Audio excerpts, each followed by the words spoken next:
We'll start with the moment of silence and pledge of allegiance. Moment of silence for our personnel. Okay, pledge allegiance. Pledge allegiance To the flag of the United States of America, and to the republic for which it stands, one nation, under God, indivisible, with liberty and justice for all. Okay. Note this meeting is being televised, streamed, or recorded by Bourne TV. If anyone in the audience is recording or videotaping, they need to acknowledge it such at this time. Okay, Owen, yeah, I see you up there. Okay, Owen, please refrain from using flash photography. If anyone from the public wishes to access the meeting, they can do so by calling the following conference line, 1-929-205-6099. Zoom meeting ID 897-1229-3538. Password all caps Bourne. The Zoom chat will not be monitored. Participants who wish to speak must raise the hand icon until the chair asks them to unmute. All items within this meeting agenda are subject to deliberation and votes. So I'm going to just start with reporting out on executive session.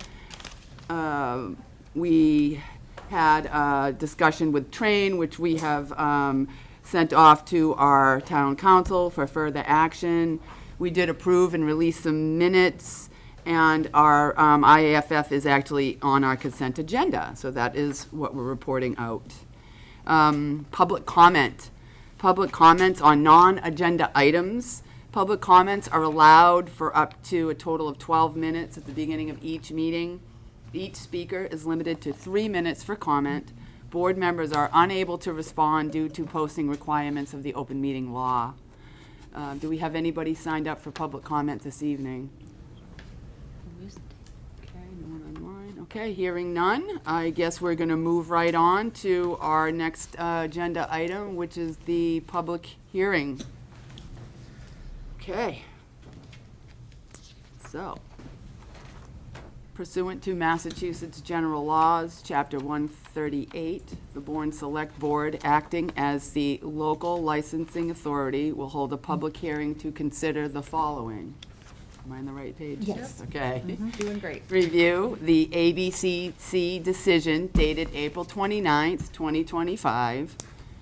Item 2, consider the ABCC recommendation to grant the application filed by Mark MB Spirits LLC, DBA MB Spirits, 2 Factory Outlet Way, 2B, Bourne, Mass., originally denied on January 3rd, 2023 by the Select Board, and to remand the matter to the Select Board for further hearing. And item 3, consider the application for a Section 15 all alcoholic beverage retail package store license refiled with the town on June 27th, 2025.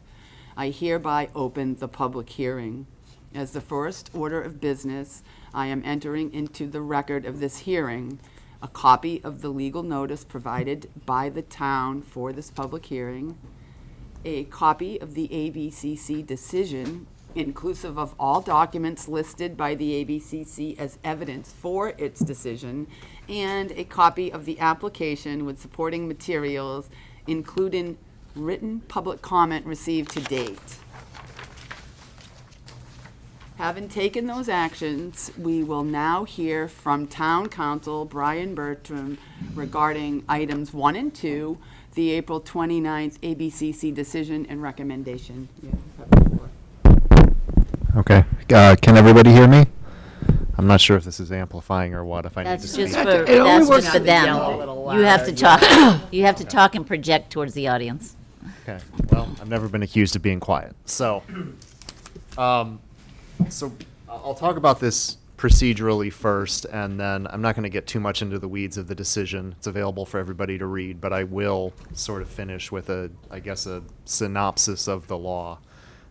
As it applies to these types of applications. So under the Liquor Control Act, decisions for these types of licenses and many others start with a local licensing authority, typically a select board. You make a decision. It's appealable to the Alcoholic Beverages Control Commission in Boston. In this case, that denial was appealed. That commission, called the ABCC for members of the public, then reviews it. They hold a hearing, and they can essentially issue a recommendation and send it back down to you. In this case, they reviewed the evidence. They decided that the select board acted in a manner that was not consistent with the law. They didn't believe that some of the things that were discussed at the hearing were consistent with the decision or the findings. And so they sent it back down to you with a recommendation that you approve that application. Again, I'm not going to dive into the weeds of it. I think it would be more productive at this hearing for me to just kind of go back over some of the relevant law here that will guide your decision and our discussion tonight. The first thing I want to address is that we had kind of this threshold issue at the last hearing about whether or not a quota license is available.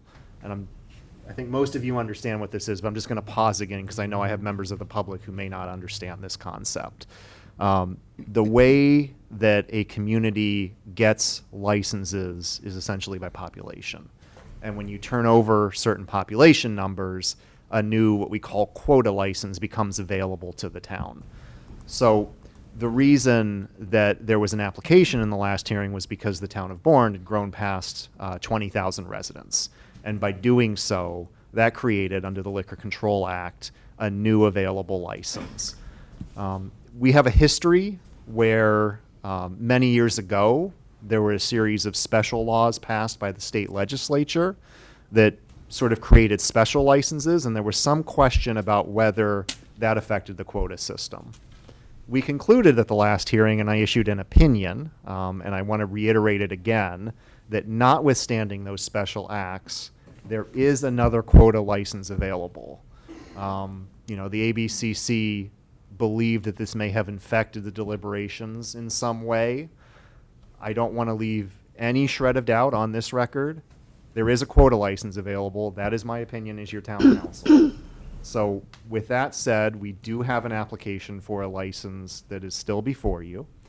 When we evaluate these types of licenses, and I would encourage the public to listen to, because the public can make any comments they want, but I would suggest that comments that reflect the relevant legal factors may be more persuasive than things that move outside of it. We're really assessing the public need for a liquor license at the particular location that's being proposed. And when I talk about public need, and this was a concern in the ABCC's decision, I really want to make clear that we're talking about something that's different than competition. We are not to concern ourselves in a hearing like this about the impact that issuing a license to this applicant would have on local businesses. The Liquor Control Act allows for competition amongst liquor stores. And so we want to be very careful on our record, and I know sometimes it's hard if you get comments from the public not to acknowledge them, but we need to be very careful on this record to make clear that we're not considering this based on that. When we talk about public need, rather, we're concerned about whether there's a public want for that store, and that can take a number of different forms. We can consider whether there's other liquor stores in the general vicinity. We can consider the type of business and whether it's different than stores that may be in the vicinity. Is there a different offering? Is there a different method of service? This is not a definite list. It's sort of a thing that you have to consider, and you have to get into the facts, and you have to listen to what the applicant tells you, and you need to sort of compare it to other offerings, both where they are in vicinity geographically and in the type of service, the type of business, the manner in which the alcohol in the package store is being provided. And then we also sort of concern ourselves with the location itself. And again, that can take any number of factors. We can talk about their operational method, traffic, noise, public concern about the location. These are factors that we call the Ballerin factors. The magic of the word Ballerin is basically the way most lawyers work off of is the name of the case that gave us the factors, and so this is the Valorant case. But I would not suggest to you that those factors are the only ones that you can consider. What you're really thinking about is this, is there a public need here at this particular location, and is this a location that serves the public need and welfare? I think the example that was given in Valorant is that a licensing authority might have second thoughts about putting a bar across the street from a public school. Not suggesting that's the case here. In fact, it's not. I'm just providing it as an example that was in the case. So that's our legal framework. That's sort of what we're dealing with tonight. And I think that's pretty much everything I have right now.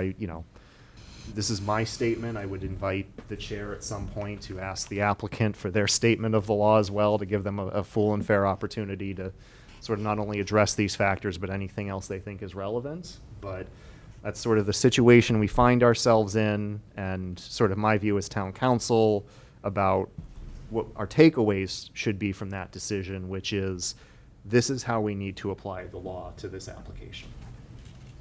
Thank you. Okay, so I'm going to open just for items 1 and 2 for questions from the board first, if any, at all. No?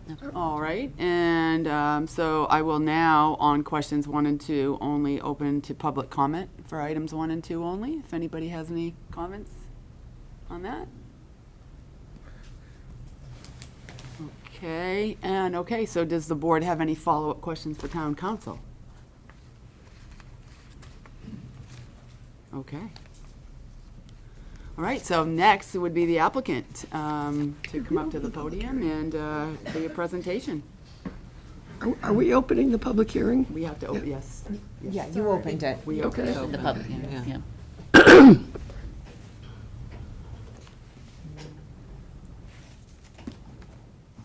Hi, good evening.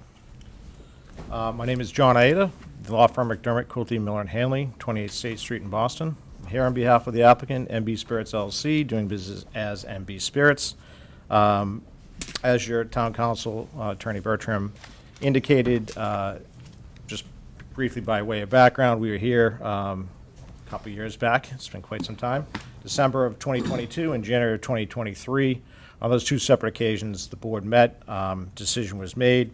As you heard earlier, MB Spirits appealed to the ABCC and made a recommendation to this board. And as my understanding, as was mentioned this evening, is the board has taken the decision to rehear the application. So that is bringing us to where we are this evening.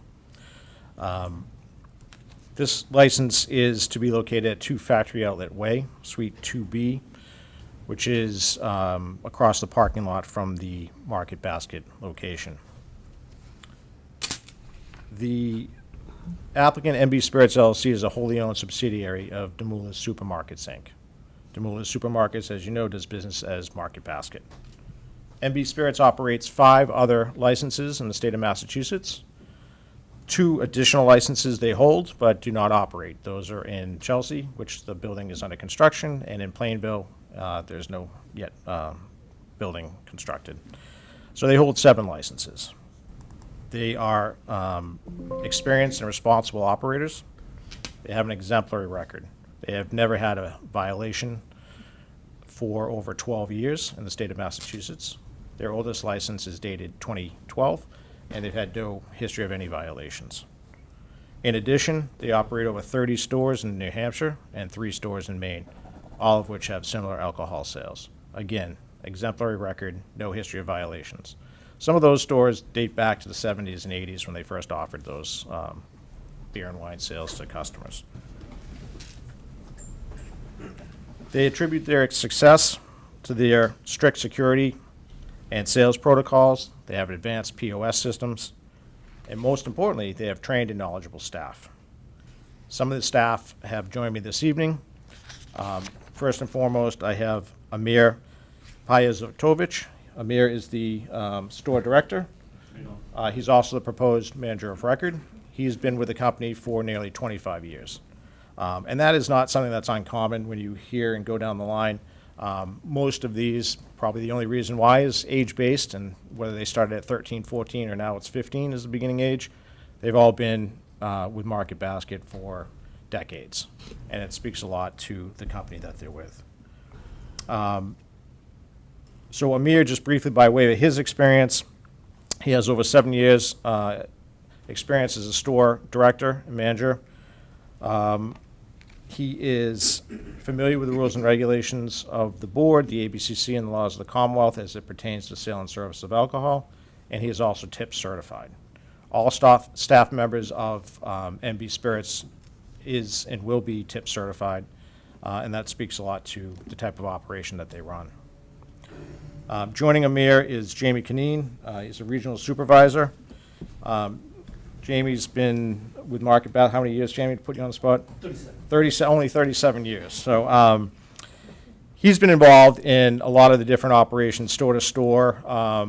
One that we can look at is the Danvers location. He was involved in that. That was a similar operation where the Danvers store was across the parking lot from the Market Basket.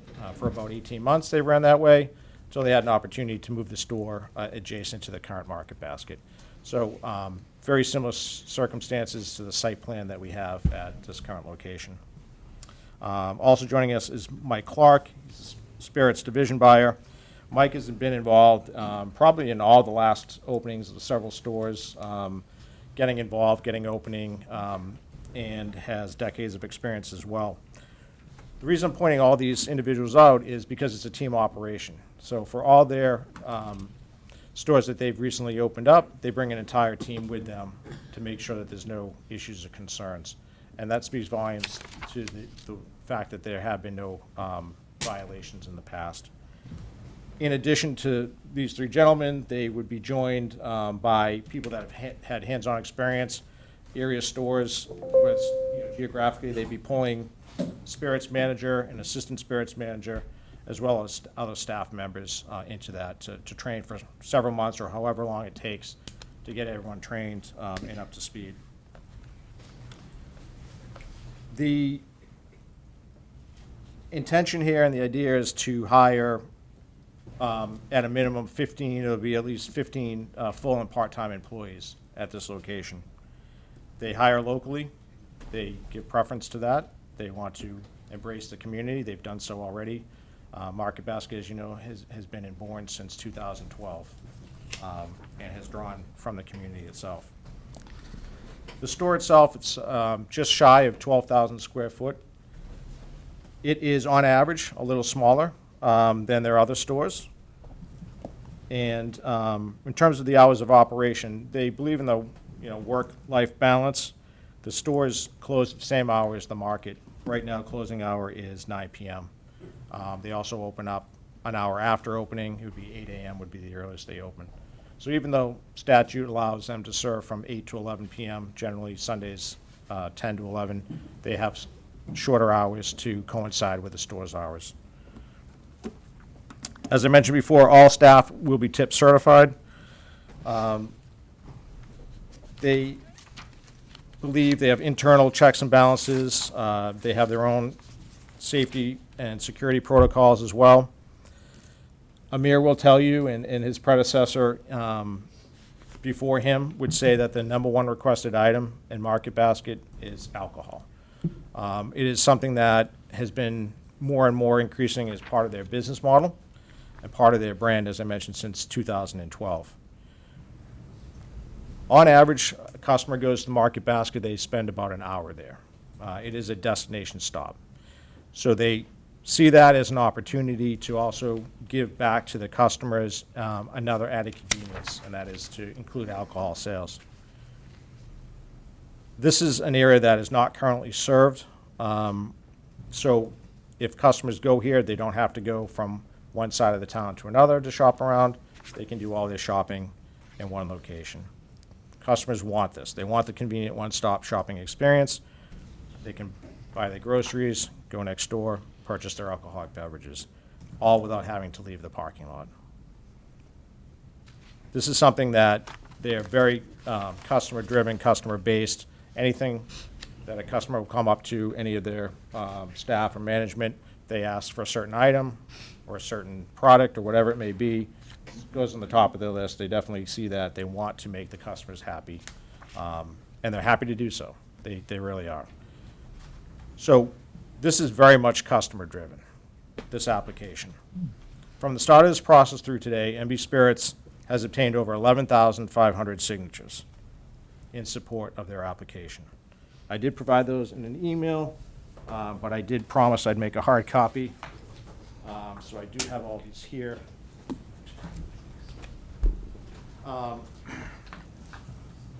And of that 11,000, of those 11,500 signatures, over 3,400 are Bourne residents. Now, if you take the population of Bourne, and if I believe the web, about 14,000 of the 20,000 are 21 plus. So consider this, 1 in 4 residents signed that support petition. That's a pretty significant number. I think it shows overwhelming support and demand from the community. The site itself is appropriate. There's ample parking. There's elevated walkways between the stores, and the distance between the stores themselves, between Market Basket and MB Spirits, is very manageable. It's about the same distance to walk from one side of the store to the other as it is to walk from the entrance Market Basket to the entrance of MB Spirits. It's about a difference of about 50 feet or so. The proposed concept differs from other stores in town. This is a concept of one-stop shopping. It's unique to the area. It's not already served. You can go to one spot and you can hit 2 stores at the same time. Get all your shopping done. Demoulas Supermarkets, Inc. has been serving the Bourne community, as I mentioned, since 2012. The subsidiary is MB Spirits LLC. They have an impeccable record. They're qualified operators with a stellar reputation. We ask the board, therefore, to grant this application, to consider everything that we've heard. Attorney Bertram mentioned the Ballard factors. It is absolutely what the state and the ABCC reviews. I think we hit on some of those. One is the location of the premise. One is the reputation of the applicant. Traffic, noise, the size of the operation. These are the type of things that are to be considered.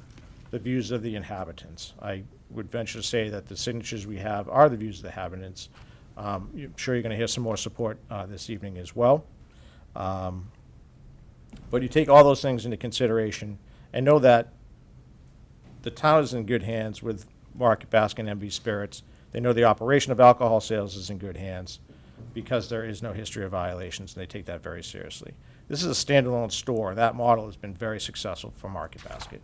All their stores have a separate entrances, even if it is adjacent to an existing Market Basket. So everyone has to leave and then go back in. This makes it a lot easier. They can control who's in the stores. They know that it's not a convenience store where they're selling candy next to alcohol. So they can control that. That's a proven track record that they're able to have. So for all those reasons, we ask that the board grant the application. I am open for any questions, and Amir, Mike, and Jamie are here as well. If any questions come up, more than happy to answer. All right, thank you. Thank you. I'm just going to go around to the board if there's any other questions that may not have been touched upon here from anyone. Question. Hi. Hi. Thank you for being here. Sure. So as you know, there is a major bridge construction project going on in our town. MassDOT is replacing the Sagamore Bridge. Peter and myself are the representatives to the advisory committee, and we meet on a quarterly basis. MassDOT has also come to select board meetings to present, progress. So my question surrounds the taking of eminent domain. There are 4 intersections that are being presented and recommended to move forward with the bridge project. North for Bourne and Sagamore and south for Bourne and Sagamore. The Sagamore South Side intersection and the recommended plan moving forward takes that building to Factory Way, Outlet Way. Have you been notified that that building's going to be taken? Not formally. By MassDOT? They have not formally notified us. But we are aware. I'd like to say they are aware of the different scenarios. I understand that. I think this board had an open house, and there's different markups and mock-ups and scenarios. So we've seen them. We have not been formally notified of that. What I could say to that is that Demoulas Supermarkets owns that parcel. They own the entire parcel. And with the size of that parcel, they have discussed and they are aware and have many alternative options that should that come to pass. But you haven't received a Have formal not note, received. nothing in writing? Correct. Okay. Is there a way, Marlene, that we can verify that what their intentions are with respects to this building, If the, taking it?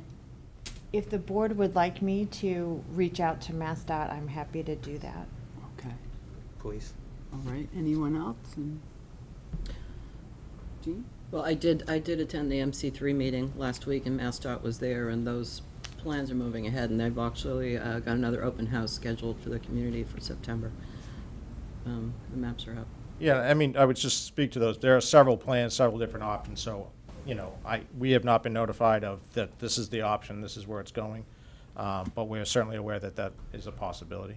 And because of that, they've had internal discussions about if we need to move this, they have several options of where this license can go and on site. And that would require, so if that does happen, it would require a request for an alteration of premise, obviously, with a new floor plan, with a new layout, and everything else. The upside is, as I mentioned, there's more than adequate space on the parcel. As a standalone building or within the existing store? Both. Not within, it would never be within the existing store. So there's options to go beside, there's option to be a standalone building. They've considered it all. But nothing is set because, again, we're not sure what Mass DOT is doing. MJ, any comments? I have some questions about the layout. Sure. Please, go ahead. So there is in our packet, on page 58 of 70 of our packet, there is a floor plan that I do not understand. So if someone could explain the floor plan to me, what's the retail space, what's the storage space, how is the store going to be organized? And what are you mentioned the spirits manager, what kind of product, what is the store going to have? All right, so a lot of questions there. All right. So it is 12,000 square feet is the total square footage. It's the site of the former Bass Factory Outlet. So there's a main vestibule as you come in, and so the front, I would say half to 2/3 would be the sales floor. And I think I know it's small because of the size of the 12,000 square feet, but I think it's pretty clearly delineated with the shelving space, the register checkout. The back area appears to be the storage and the walk-ins. And then on the back side is where it said the old Carter's store. So it's a rectangular store, 12,000 square feet. It's very similar. Is there a store that you would say would be similar to? I'll show you that.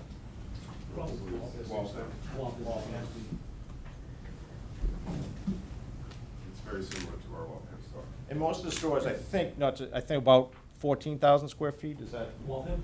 Yeah, or some of the other stores. Actually, like this. Around this one? Okay. Yes. So you asking also what type of product? Was that one of your questions?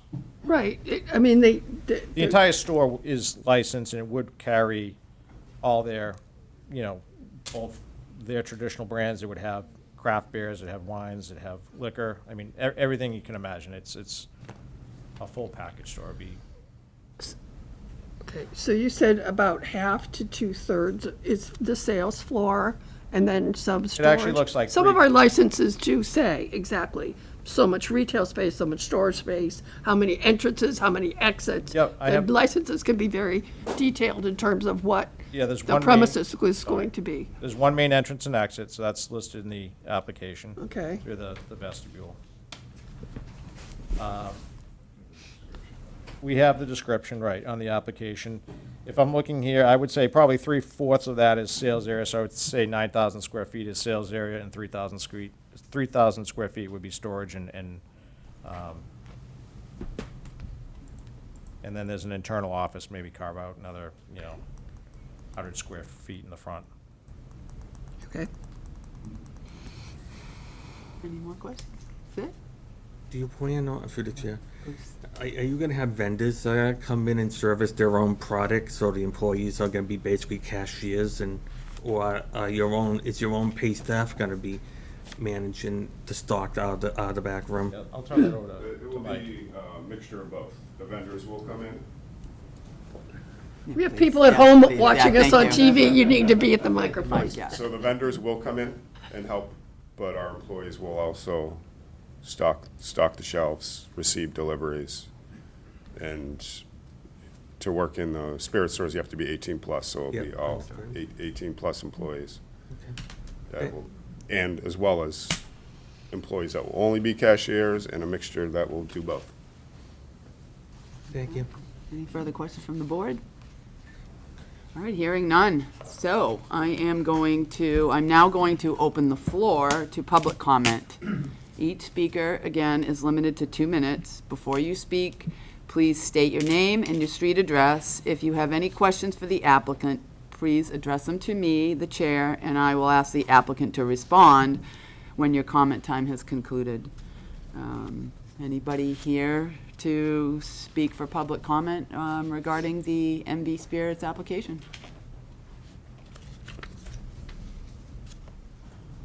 Someone's gonna. Oh, okay, come on up, sir.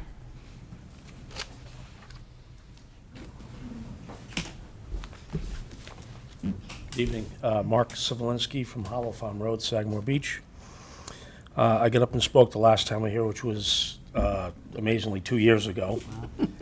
And I'm glad that you kind of, your statements in the beginning kind of cleared a lot of the noise, so I'm not going to get into how we got here, but where we can go moving forward as a town. The reason why I get up and speak, and I have no skin in the game, is that I've been in the industry for a long time, the alcohol industry, and what puzzles me is that with so many licenses in this town, that we are where we are today. And nobody questions what an incredible company Market Basket is. I applaud them. They're a billion-dollar company. They got where they are today for what they've been doing. But the town council brought up a good point. It's want and it's need. My opinion has been and will continue to be in this town that there is absolutely no more need for more licenses in this town. First and foremost, I applaud Market Basket for abiding by the law and the rules. They waited until there was 20,000 people in the town to apply for a new license, which is basically the yardstick and benchmark that the ABCC has used for as long as it's been around. So you discussed a quota-based system. So if Market Basket really needed that license, they would have applied back in 2012. We wouldn't be sitting here today. But they abided by the law, they abided by the rules. They got denied the first time. I don't know how we ended up back here on an appeals basis with the ABCC, none of my business. But what amazes me, or at least what I'm requesting from the town now, is the town abide by the rules and look at this and say, if in fact the town needs more alcohol in this town, they would be applying for the 4th liquor license based upon the population. We currently have 9. Simple math tells you that's double what the town should have. So to continue forward to just handing out licenses to people that are not going to say no, they're going to keep coming back and keep coming back. And I think you're going to set an incredibly horrible precedent to just, I'm not saying roll over, look at it independently, but I can't understand how this town has 9 licenses and think that this is a great idea.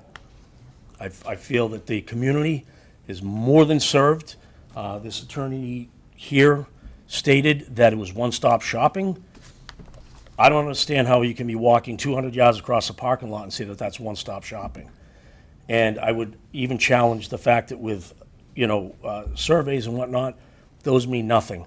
I can have 1,000 signatures by midnight tonight asking for Market Basket to be open 24 hours a day, because I work till 10 o'clock at night. I'd like to do my shopping at 11, but understandably they close at 9.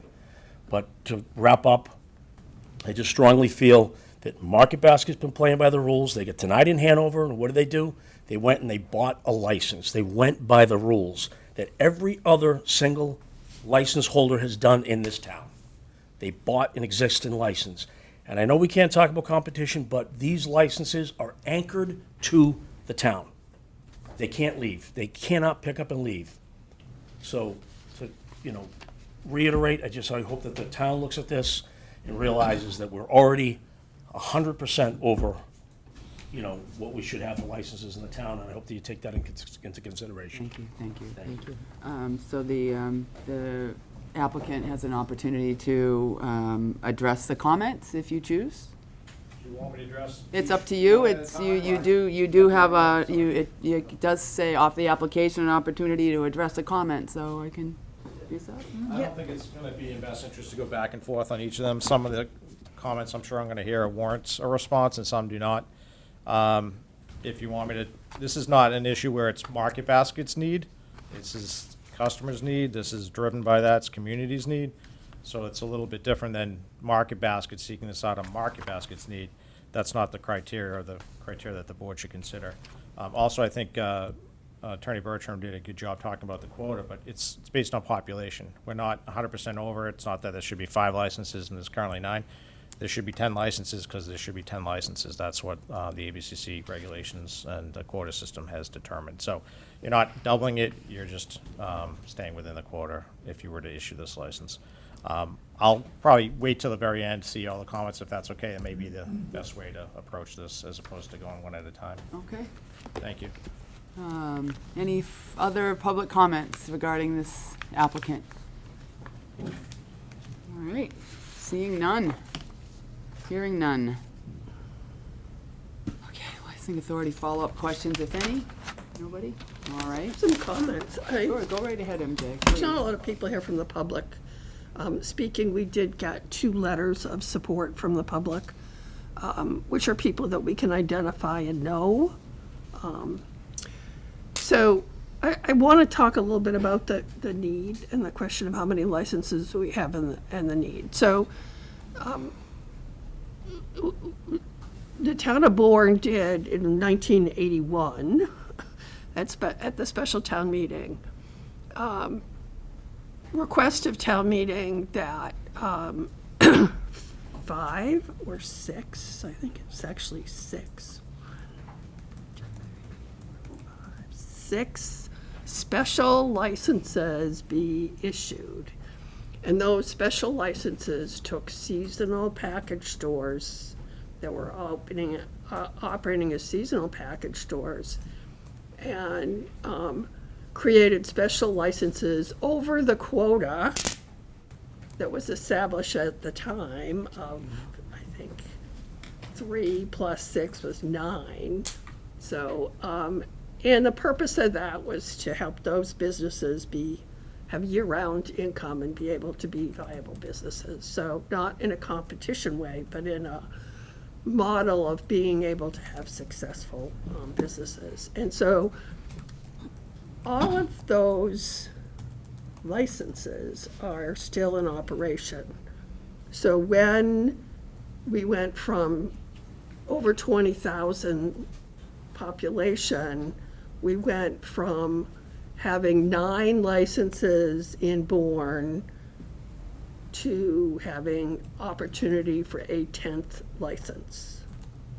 And so that is the increase. The quota licenses went from 4 to 5, but in addition, we have 5 existing now special licenses. And I think there was a clause in the special licenses, or if they actually went out of business without the license being transferred, then the license was eliminated. So we only have now the 5 quotas and the 5 special licenses, but set by special legislation. So one of this, Mr. Sobolowski, spoke about the need for more than 9 licenses in Bourne. And when we went through this before, our assistant town administrator, Liz Hartsgrove, did some research on the existing licenses and how many square footage there was and how many locations there were. So existing in Bourne, before this operation, there's 51,411 square feet of licensed all alcohol stores. 51,411. So adding the Market Basket Spirits store of 11,940 feet would be a 23% increase. Within 6.2 driving miles, because it's 6.2 driving miles from Market Basket to Liberty Liquors, which according to my maps application is the 13-minute drive. That store has 15,613 square feet. Within 2.9 miles of the Market Basket store, Old Spirits, the Old Spirit Shop, which is one of the special licenses. 2.9 miles, 8 minutes, 4,350 square feet. And within 1.3 miles, One Stop Convenience Store, which is a 4-minute drive, has 2,000 square feet. So within a short distance, there's 21,963 square feet of alcohol sales, just in that section of Bourne. So one of the criteria when we're looking at this is there a need for an alcoholic license in this specific location in this specific area of town, or is the need met? And I'm not sure if we can look at the town as a whole, because there are some people that feel we have enough in the town as a whole. We did have an opportunity a couple years ago to review another license, which was a totally different situation. It was a small store that was going to add alcohol as like a little extra in their store to help them diversify a little bit. So it was a totally different thing. So I think that the Market Basket, obviously, they run a great grocery store. Their operations, their MB Spirit stores seem to be very good. I think there's a different manager now than when you were here last time. Is it, you're the same person? Yeah. No, Ian's gone. Yeah. So, it seems like a good operation. I will note that Market Basket did not timely final their common victular license for 2024 for renewal, and that we had to follow up and ask them why that happened. I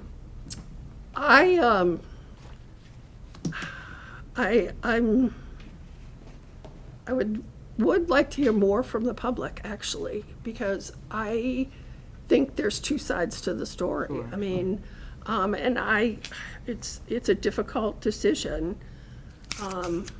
So why don't we do this? Why don't we move on to deliberations here, because we haven't gotten that far. So I wanted to give you the opportunity for the license authority to follow up questions, and maybe move on to that, and then we can talk about it. Does that sound good? All right, so at this point, Brian. You go ahead, Brian, please. I just wanted to jump in with Please. Ms. Mastrangelo had kind of looked in my direction and sort of asked a question. So I want to make sure I answer that, and I also just want to make it clear that we're not, even if we go to deliberation, we're not closing the public hearing. Right. Because Correct. we may We are very well not. need more information as we go through that. So in terms of the overall town, no, we shouldn't be considering whether we have too many licenses or not. That was actually sort of something the ABCC said in its decision, is that we can't ignore our quota license. And frankly, in my experience, it's not unusual for towns to often have more special act licenses, particularly in communities that are coastal or maybe vacation destinations. So what we really are focused on, and what we need to focus on, is it's still public want and public need, but it's in this location. And certainly we can talk about distances to other businesses. I would just caution you that that is part of it.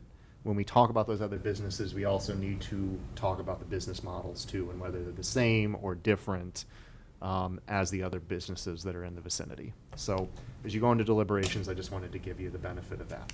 Thank you very much. Okay, so at this point, the licensing authority will now deliberate on the application. I am not closing the public hearing record at this time. That way, if the deliberations identify additional questions for or information that we need from the applicant, we will be able to receive those answers or information into the record for our deliberations. So, we're in deliberation, so I'm gonna go around and who wants the floor? Anyone have some comments, questions, thoughts? Go ahead, Through the Jean. chair, I can start. I guess I'm still struggling with the location itself and the future of the building, and kind of putting the cart before the horse as far as making plans for a business where the structure may not even be able to be viable. And I think that that's a discussion we need to deliberate on further before we consider. I'd like to have an answer. I'd like to have a path of whether MassDOT, you know, what their intentions are, because location is relative in this situation when we have a major bridge project moving forward, and according to all of our meetings and the recommended plan for MassDOT is to take this space.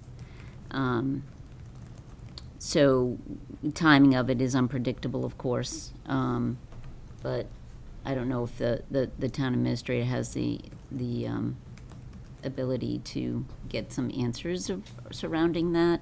I can certainly ask. Okay. Absolutely, I can ask, and I can provide any response that I receive at the continuation of your hearing. Brian's hands up. All right, go ahead.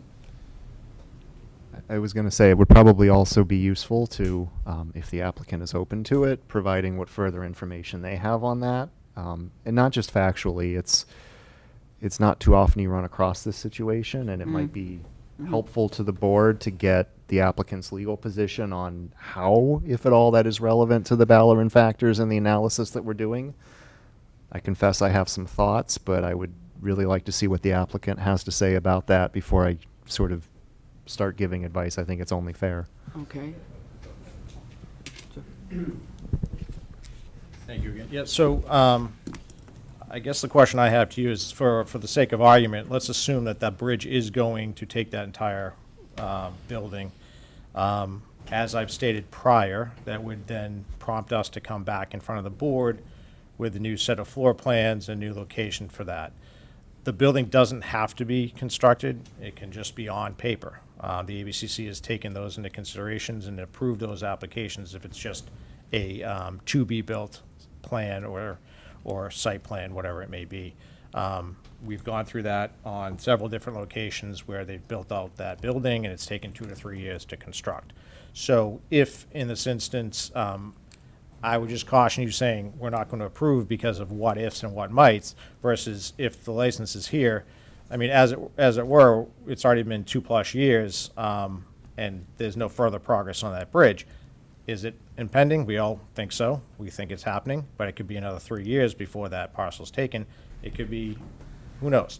That being said, the board has to make a decision about this application at this location at that building. If down the road that building is taken because of the bridge project, then rest assured we would have to do something about this license. I've explained that we would keep that license, we would move it in site, and we would be back in front of the board with an application for an alteration of premise. The state allows that obviously to be submitted. You would take that into consideration. Where is it going? Is there any new concerns, any problems? And then we would work from there and work with the town going forward on that end. So I would say just, let's assume that's being taken and it's 18 months away, 2 months away, 2 years away, or whatever that may be. We should have the opportunity to utilize that license, get open for business. Once we know it's an impossibility to do so, we would then pivot, make plans, come in front of the board again, and hopefully not have any interruption in business. If things go well, we can work so that there's no interruption in business, or at least interruption is possible for that to happen. But I don't think it changes anything. It doesn't change the public need. It's just moving that license within the parcel itself to another building or to beside the market. So that's what I would say, because we could wait years from now to not have, hopefully not, but not have more definitive answer. Hopefully it's months, but we don't have anything right now. We don't have anything definitive saying this is where it's going and it's a definite. But even if we were to assume that, we have alternate plans and we have different scenarios that we'd be happy to present if and when the time comes, should that happen. So hopefully that helped explain things a little bit. Thank you. I'm good right now. MJ? I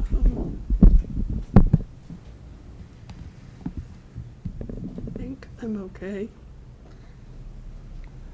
I mean, I think for myself, I think my, now that it's to me, I think I share some of the concerns, of course, that my fellow select board members have, the taking, what's that look like? I'd like to have the town administrator have an opportunity to confirm or figure that out. I also agree with Ms. Mastrangelo that I'd like to hear more from the public on this whole situation as well. It would be great. So, yeah, so that's where I'm at. So from here, we have to figure out what's next. Are you leaning towards continuing the public hearing to a subsequent meeting, based on information that Marlene receives, or are you? Yeah, I mean, I think that's what I'm leaning toward. If the authority wishes to continue it until the public hearing, so that we can get this information that that we're all kind of curious about, I think that would be appropriate if everyone else agrees, and that's the pleasure of the board. Time constraint through town council, do we have any, or is it? We have April 2nd or September 9th, possibly. Yeah, I think it'd probably be appropriate to ask the applicant if they have any objection, but I know we had talked about, future dates if we needed them, and I don't think they're too far out. We have, September 2nd The 9th or the 30th. or the 9th. Obviously, we're not opposed to a continuance. I'm almost deferring to the board that you may be in the best position for the answers on where this is going than we have. We have not heard anything definitive.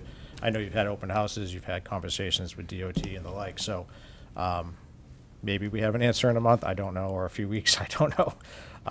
But that's where we are. So we'll share what we have, but I think it's very limited.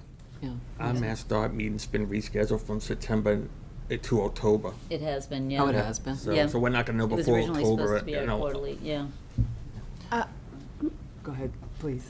I'm happy to reach out and ask them I'm happy to reach out and ask them if there's anything they can provide to you in writing for the record. So I wouldn't necessarily assume you have to wait until the next advisory committee meeting. Not that long, no. Yeah. I would suggest that we don't do that. Having worked with MassDOT in the past, I think we'll be here at Christmas, frankly, and I think we need to think about acting on the information that's before us, subject to verification and check. But so my suggestion would be is not to wait for MassDOT meetings. All right, so those. No, that wasn't my reasonable. request. I Okay. was, yeah. So Peter's recommending 2 weeks, September 9th? September 9th September 9th? Yeah. at 7 p.m. here in room 2. Okay, does that sound okay for the applicant? We've already, all right, so we're, Motion to be continued the public hearing on this matter to September 9th at 7 p.m. all right. Second. Motion by Peter, a second by Anne Marie. Any further discussion? All right, hearing none, I'm gonna do a roll call vote. Anne Marie? Yes. Jean? Yes. Peter? Yes. MJ? Yes. Melissa, yes. So we are, let me just make sure I'm clear on this. Reason the hearing is being continued so that the town administrator can follow up with Mass DOT to confirm or deny taking. And the date and time, it is going to be continued to September 9th at 7 p.m. And if there's any other questions by board members, send them to the town administrator to protect the open meeting law provision. Yes, and any, yes, thank you. As Peter said, any questions, please send to the town administrator to avoid violating any open meeting laws. Can I make a request? So Liz has been to a couple meetings, April meetings by the ABCC on rules and procedures, and if there's any materials that the board, that she could send to the board so that we have them to help us define like what, some of the recommendations that they have, it would be helpful. I've been trying to go to those meetings and they never seem to work into my schedule, so. I'm sorry, can I get clarification? What are you looking for? You know those April meetings, I think you've Are you been to looking like 2 of them? Yeah, are you looking for recommendations on rules and regulations or for how to move forward on a circumstance similar to this? Well, rules and regulations and are there any guidance documents for the board on how to work through these decisions in terms of how do you define need? I mean, there's a lot of Yes. things that are, I tried to look for some guidance and I Yeah, wasn't, I couldn't find any. I couldn't find it, and so it would be helpful if we could get a little bit more guidance on the actual parameters of what's allowed and what's not allowed in the decision, because I'm not sure. Again, in decisions or in rules and regulations? Because they're two different things. Rules and regulations have to go through a process of a public policy, whereas decisions are attached to an application. Decisions. So you want it attached to a decision. Okay, Yep. thank you. Thank you. Very good. Okay, so our public hearing is continued. Thank you. Thank you. Thank you. Anything else? No? Thank you. Number 3. Thank Thank you. you. Night. Thank you. Yeah. Hey, Thank you. Safe journey home. thank you everyone for sitting through that. All right. I'll give people a couple minutes to clear out that are leaving. So our next agenda item is an update from the Southside Fire Station Building Committee. I don't know who's here for that. Wayne's in the back there. I see. Oh, I Okay, see. He's coming in. There he is. Yeah. Yeah. Making his way. Crowd control. Coming up. He's coming over. All right. Awesome. Yes. Thank you. Good evening. Good evening. Hi, Wayne. This will be much shorter. My name's Wayne Sampson. I'm the current chair of the Southside Fire Station Building Committee. Good news, we're on schedule. We're within the budget. We're currently committed to having a meeting every single month on the fourth Tuesday. We have almost a unanimous attendance all the time. In addition to that, it's attended by Rick Pomeroy, the town's OPM, owner's project manager, and Mark Sicosio, the architect. And additionally to those meetings, the town administrator, our fire chief, they meet with both Mark and Rick every single week to go over any small items that have come up during the week that they need to currently know as they move forward with the design development. And those have been very effective, and we talk about those at every one of our meetings. Currently, the committee has approved the preliminary schematic design, and they're still tweaking that a little bit as they move forward in the final design development. They're finding that they need to make a couple of tweaks there, and we talk about those every month. So the architect is currently working on the final design development. They hope to have it done by February, end of January, and sometime in February, so that they can put it out to bid shortly thereafter. Also, currently, they're reviewing and updating the budget estimate. The estimate just arrived yesterday. Nobody has had an opportunity to actually go through it and know it and understand what it is. So that'll take place over the next couple of weeks, and we'll review it at our next meeting, approximately a month from now. So some of our next steps that we're working on the demolition of the current building. That'll take place sometime this fall. There is some asbestos in there that has to be remediated before they can actually do it. So we're looking at that. The town's going to be working on the permitting process. As I stated, the final design is expected January, February, go out to bid by the end of February. They hope that they'll have it, the bids back so that they can break ground in May of 2026. And they're still online for a completion date of 2027.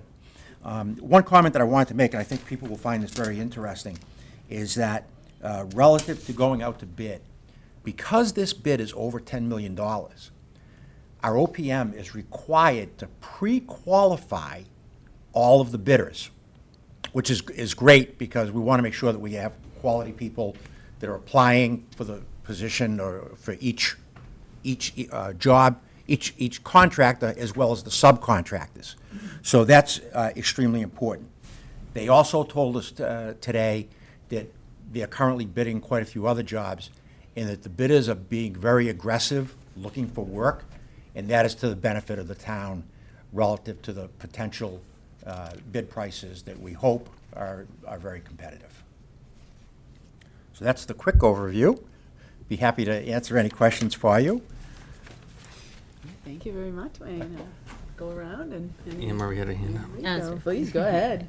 Thanks, Wayne. Great. I mean, it's just nice to see this rolling fast.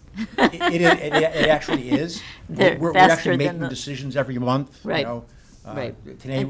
Last month, we made decisions on the roof and the style of the building. The style of the building is going to blend in with the neighborhood. It's not going to be some ugly brick building that sticks out. I saw some preliminary. It's really going to blend with the neighborhood, Yeah. so. So would you say it's what, the design's around 80%, 60%? They didn't say it all, so I don't know what that percentage is. And I get a little nervous when it says aggressive and, with bids, competitive bids. I get a little nervous about that people want the work, want the job. Right. But the pre-qualifications is a great process. And then, the other thing too is we don't want a bunch of change orders either. Correct. So that's always, that some companies tend to, get the work and then have all these change orders. Yeah. And I'm glad you mentioned that, so if I can. just, Okay, yeah, I'm just a sorry, go ahead. caution. I'm sure, the committee's been fantastic, so, but, just given the industry that, I'm familiar with. Right. I've seen it happen. Right. And the price just, isn't realistic. Correct. So one of the things, and we actually mentioned this afternoon in the meeting, is currently, we're looking at the existing budgets that have already been approved at either the annual town meeting or a special town meeting. And we're using the oldest budgets first in working forward. But we also talked today about the future in developing some type of a ledger for the entire committee to look at relative to each vendor that we're working with and what they've been paid and where it is. So we're going to discuss this moving forward of what the information will look like that we actually have before we approve it. And what's excellent about the process here is that the town's OPM actually verifies every invoice before it comes to the committee. That he signs off that the work was completed and that it was within the scope of what we had asked for. So that's reassuring to the committee. So after we approve it, and then it then goes to the town administrator that allocates which account it goes to, and then Erica, double checks and makes sure that it's all accounted for properly within the town's accounting system. And do you find that the OPM challenges, has there been any instances where the OPM has challenged, the invoices coming through, or? Not that I'm aware of. Okay. I can tell you that the recent group of invoices that we approved last month were kind of catch-up ones, and a lot of it was individual projects that came up during the purchase process.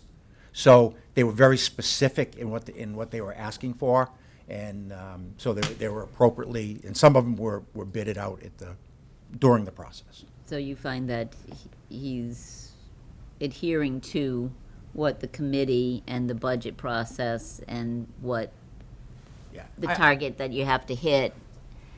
I'm comfortable that Rick Pomeroy is doing a great job. He's keeping us well-informed, and he seems to be well-informed about who's out there and what they're doing and when they provide the information to us. Awesome. Anyone else? MJ? I'm sorry, Peter. Yeah, that's all right. You go. So I have a budget question.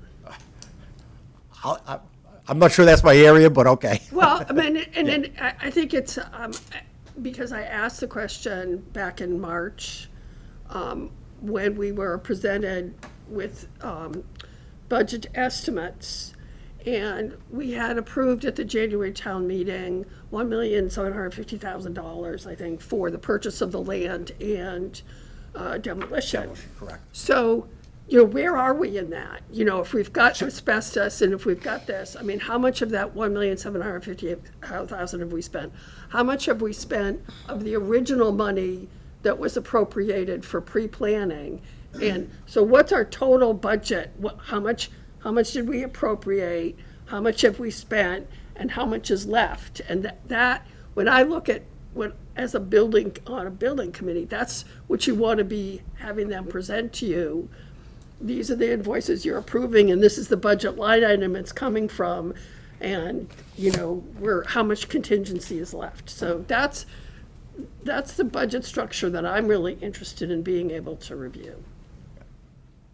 Okay, so I don't have exact figures for you. I mean, It's the OPM's job to present that to the committee. right. I'll be happy to ask them for it. Thank you. Okay. Peter? I can say from being a former member of the committee, I still can't go to the meetings, as well, but Jean's been great replacing me. Thank you very much. I would like to add, we're going to have more to analyze coming forward, and the ledger spreadsheet, however we're going to organize it, should reflect that information and data we're all looking for, and we're still looking for what it's going to cost to do the remediation and some of the work. Right. So we're not quite there yet, but yeah, there will be more in-depth discussions, I'm sure, as the project progresses with the OPM and looking at the invoices. Right now, it's still in that design phase. Awesome. Like it's saying, for all the hard times that we had over the many years, now we're seeing tangible process in a progress. It's actually moving, I would say, pretty quickly right now, and we're getting good information, and we're on a good path. The community's been waiting for us for a long time, especially that side of the town, so I know, I'm sure the fire department will be happy once that's open, but just keep on doing what you're doing, it's not easy. It's been a long marathon, but thank you for all you do. Thank you so much. Thank you. Okay, thank you. Thanks a lot. All right, next on the agenda, we have an update from the Recycling Committee. Come on up. Heather DiPaolo with the Recycling Committee. Glad to be here. Thank you for putting me on this very packed agenda tonight. I appreciate it. In the audience for support, I have Mary Fallon Smith, one of our members, Charlie Bresnahan, Brian Campbell, also on the DPW, so great liaison there, and myself. That leaves 2 open spots, but I'll talk about that later. And Jean Hills could not be here, but she's also on our committee as well. Before I get started in some of the other things, I thought I would have Mary come up and talk about the most recent project that we're trying to work on. Thank you, Heather. Good evening. I'm Mary Fallon Smith. I'm a newish member of the committee. One of the ideas that we're proposing as a project for this coming year for the committee is establishing Fix-It clinics for the town of Bourne. And these clinics are community-based workshops where residents come with items to be either troubleshooting or repaired rather than throwing them into the trash. Over the past several months, Heather and I attended the Falmouth Recycling Committee meeting with Mary Ryther and their members, and they are planning a Fix-It clinic, and we were discussing maybe we'll do one jointly to get both towns started. We're still talking with them. Jean Hills, one of our other members, attended Brewster's Fix-It clinic in March with, you may know Meg Morris and Mary Chafee, but and she learned a lot from their clinic. Wellfleet recently had one. So we would really like to move forward with trying to get ours established and going. It's through the theme of recycle, reuse, and repair. So I wrote an article in the Bourne Enterprise you may or may not have seen, letting the public know to be aware of our intention. And we do, Charlie is reaching out to some folks he knew in his past at the technical high school to see if there's anyone who might want to volunteer as coaches. Because the coaches who come to these clinics actually coach people through repairing, hopefully, what they brought, rather than having them throw them out. So each town has a group of coaches that attend these clinics as well. So I brought just a couple of samples of flyers other towns have had for their clinics. There's lots of samples out there. There's some towns in Massachusetts call them repair cafes. You may have heard of them. Same idea, though. So we are requesting your support in moving forward with this initiative and trying to establish our first and hopefully then ongoing Fix-It clinic in the town of Bourne. Thank you. Any questions about it? I love that. Yeah. I love it. Fix-It clinic. John York, As someone who likes to I mean, take it things makes apart, sense. sometimes they can't Oh, get them back please together, come. but I enjoy taking things apart. I agree. I mean, I think it's, we throw so much away. I know. And, you know, I'm kind of been in that, Yeah. if I can fix it. Right. If it's not broken, don't fix it, right? Right. So yeah, that's a great idea. Oh, I see Mr. York has his hand up. You can unmute, John. Yes, thank you. I do think this is a great idea. I have a question, if I could, through the chair. Sure, of course. Is this, what's their thoughts on where this clinic would be located? Would it be like at the ice swim? Or would it be moving around in different places depending upon what the subject matter of that clinic was? Or do you have a model for that? We have multiple models. I don't know if I can see you, but can you hear me all right? Many towns use their town library or community buildings. We're certainly not drilled down to that level of detail yet, but this is just an idea. And we're asking for the select board to support us, and then we'll reach out and try to identify some coaches, get a date that works for the coaches, and then figure out where in town we would hold it. So we could try a couple of different places. We certainly don't have anything set in stone. It's really just at the initial idea stage.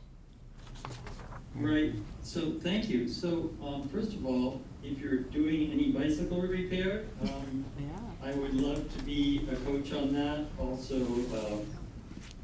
not my favorite thing to work on small engines, but lawnmower, chainsaw, little engines repair. I would like to coach on that too. You're hired. No. Lovely. Again, we'll only obviously accept items that the coaches are able to possibly repair. So we'll determine that once we have a cadre of coaches, and then let the public, it's important for them to pre-register so you don't have 49 people showing up with toasters, vacuum cleaners, bicycles, and sewing machines, you know what I mean? So we'll be able to define what we'll fix the first time, and then the public can sign up. It's usually a 1 or 2 hour workshop kind of thing the first time around. All right. That sounds great. I do have one other comment that I particularly wanted the selectmen to hear as well. Thinking of the different locations, when I first read the article in the paper, I was thinking there might be happening at the landfill. But seeing that you were looking at folk school coaches, possibly the folk school obviously might be another location. Both of those locations are very difficult to get to unless you're driving in a car. And even in a car, they aren't the most pleasant places to try to get to. So it's unfortunate, and I think my comment for the selectmen to hear both goes in the direction of it would be good to have these clinics at a place that is accessible to all sorts of transport, but also those resources, the ice swim facility and the Vogue School, should be better accessible for this is a good example of why that is. Thank you. Thank you, John. Thank you. All right. That was going to be my next thing was about coaches. So wonderful. Thank you. Thank you very much, John. We've got one. Yay. We're there. Moving on, there has been some discussion in regards to the residential recycling center kind of switching. I know Phil Goddard is going to speak to that, but our part is we want to let you know Dorothy's is not going anywhere. The swap shop is very much part of the new plans. In fact, if you wanted to see the new plans, you can go into Dorothy's, and it's about a 1-minute video that is playing on loop. And it's really very well done and shows you in lots of detail what they are planning to do. The water bottle refill station. Those have been on our docket for quite a while. We got approved in 2023, I believe, from community preservation funds. We're getting very close to having them all be installed. There's one at Clarkfield already up. There's going to be one at the Bourne Middle School entrance to the soccer fields, and then the Bourne High School football field. So be on the lookout. We're going to do kind of a splash open house, grand opening sort of a thing. Most likely now we're going to move it over to Clarkfield in the fall. And so be able to get people, aware of that they're around. We attended the AmeriCorps Canal cleanup in May. Very windy, but we love being able to have opportunities to speak with the public, and there were a lot of people there, despite being so windy. And we really appreciate the town moderator giving us space at the town meeting. So that has been very helpful in just reminding people that there is a recycling committee in town, and also this past time we actually got a speaking engagement from it, just because people, they were interested in that.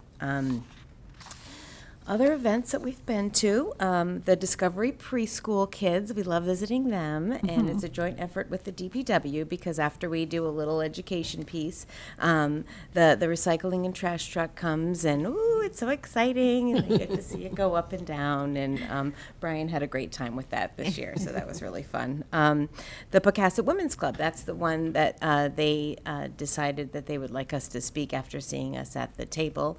Actually, Helen Breshnahan was the one who suggested that, and Charlie's on the committee. So that was great. We gave them a little quiz, so there were lots of questions, probably 25, 30 people in the room. Again, really great to let people know we're here. Brian spoke about DPW things, and then Phil Goddard as well spoke about the construction of the ice swim building. We separately we put on these hats here. And we were the recycling ambassadors at the Bourne Braves game a couple times, and that was in cahoots with the Take Care Cape Cod. So just another way to try to tell people, look, plastic bottles do not go in the trash, and just gotta keep reminding everybody. Monument Beach Civic Association, they do their ice cream social. We love going there. It's a great event. Always a good local turnout. We get ice cream in the end, but the people really do ask a lot of questions. And again, it's a good way for us to have our quiz, yes or no, on recycling. Black plastic is a no, just so everybody knows that. Last is Pocasset Village Association. They had their summer picnic day at the beach, and we were also there as well, answering questions, and that was good because we haven't been in that group in a while. Gray Gables Market had a litter cleanup earlier this year, and although we weren't able to attend, it does make us happy that the liquor stores are continuing with their efforts to keep things clean, host cleanups. I would say that Liquor Barn, Liberty Liquors, and Gray Gables have the ones that are being the most active in that, and we really do appreciate their efforts. Curbside data, I have a little bit here, so there's going to be some numbers thrown at you. Shrink wrap, that we do that in the spring. We collected about 13 tons of the about 60 tons that were collected throughout the Cape. It's great. The latex paint collection on the 2nd was about 1,900 gallons. That's again, more things out of the landfill. Food scraps, which are collected at the residential recycling center as well as in the schools during the school year, is 14 tons through the other day, and the schools will be picking up again. Recycling, 1,950.92 tons, which is a 28% diversion rate. So we're keeping with that 28-30% diversion rate out of the landfill. So we're very proud of that. Bay State Textiles, I just want to give a little plug to that. Those are the white bins that are in all of the school parking lots. They accept things 24 hours a day, old shirts, sheets, anything, shoes, just that are dry, free of mold. These bins are also our fundraiser for the PTA. They don't have to do anything, and they get checks each month. So it's wonderful. These funds go towards their school trips, their outside programs. So examples of, in May, 6,700 pounds and $400 for the PTA, again, for doing nothing. In the summer, it kind of goes down. In July, it was about 5,100 pounds and $300. But again, it's really, we're really proud of that program. Cyclopedia. The paper does a great job talking about it, but I just thought I would put it out there. This is a search engine that can be found on recyclesmartma.org. If you have any questions, again, black plastic is not recyclable. You can look up anything, coffee cups, plastic cups, all of the different things, hoses, whatnot. That can all be found, recyclesmartma.org. There's 2 open spaces on our committee, so if anyone is looking to get involved on a committee at a low-level commitment level, we would be very happy to have you. We live in a coastal town. We need to be environmentally friendly. We would welcome your help. So consider appealing to, sending a letter to the town administrator if you were interested. And Brian Campbell with the DPW has been very helpful on our committee. Some of the things that he helps us, gives us reports on is just basically that the quality of the material that he's picking up at the curb, it sounds like with his help, things are definitely improving. There was an issue with, I think maybe last time I was talking about the styrofoam, that has been addressed. If there is a repeat offenders, he will give them warning text. So it's working, and we're very happy with that, as well as the new barrels that are at the parks and the beaches. That's at Mo Beach, Sagamore Beach, there's 2 of them, and then Patuxent. There's those are great. Been keeping dirty diapers out of the recycling bins. If we just keep it simple, right? So just that's what we're doing. And then finally, every new resident in town, when they get their cart, they get a new packet about all of the information, and that's something that we're very proud of that we created. So that's that. So one more thing about we have in October is our Household Hazardous Waste Day. That'll be the final one for the Upper Cape, and those do run from April to October, but we host the last one October 18th, 9 to 1 at iSwim. So that can be let me read this here. Pesticides, cleaners, boat fluids, pool chemicals, that kind of thing. So you do have one more chance to be able to drop those off before the winter. Where was that? What was that? October 18th. October 18th. Where? At landfill? iSwim. Yep. iSwim? Okay. Yep, right there, yeah.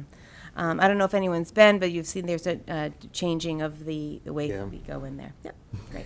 One of the biggest things that we have at least on Terrace Point, it's residents who are seasonal cottages are closing up their cottages for the winter.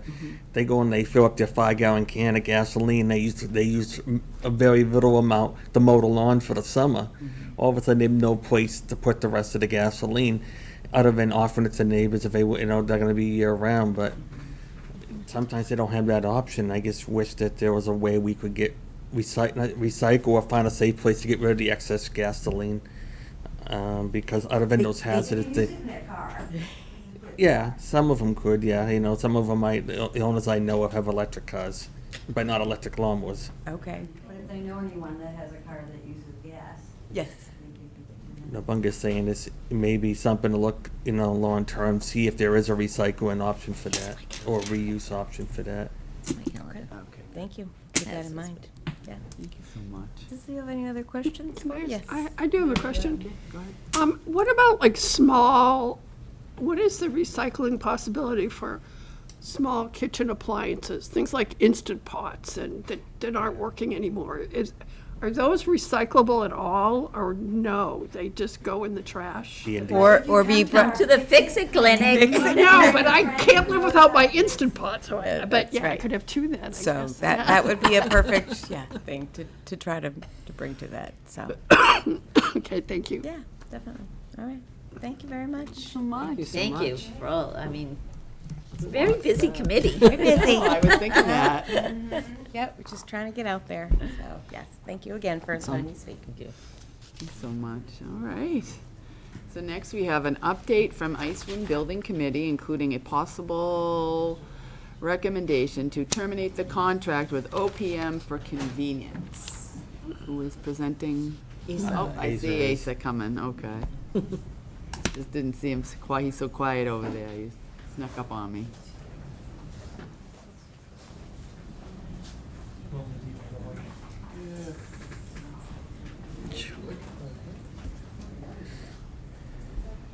Since we discussed Dorothy's not going away, it's probably best to start with the site plan to show you the whole layout of our 12-acre parcel. But, so I'm here with Asa Mintz, here with Greg Yanchenko and Mike Viana from Helene Carl Architects, and of course, Dan Barrett and Phil Goddard, my colleagues. Just give you an update. I think the last time we gave you an update was in early April. Quite a bit has changed since then. We're sort of firmly into design development right now, with a design development completion scheduled in early September.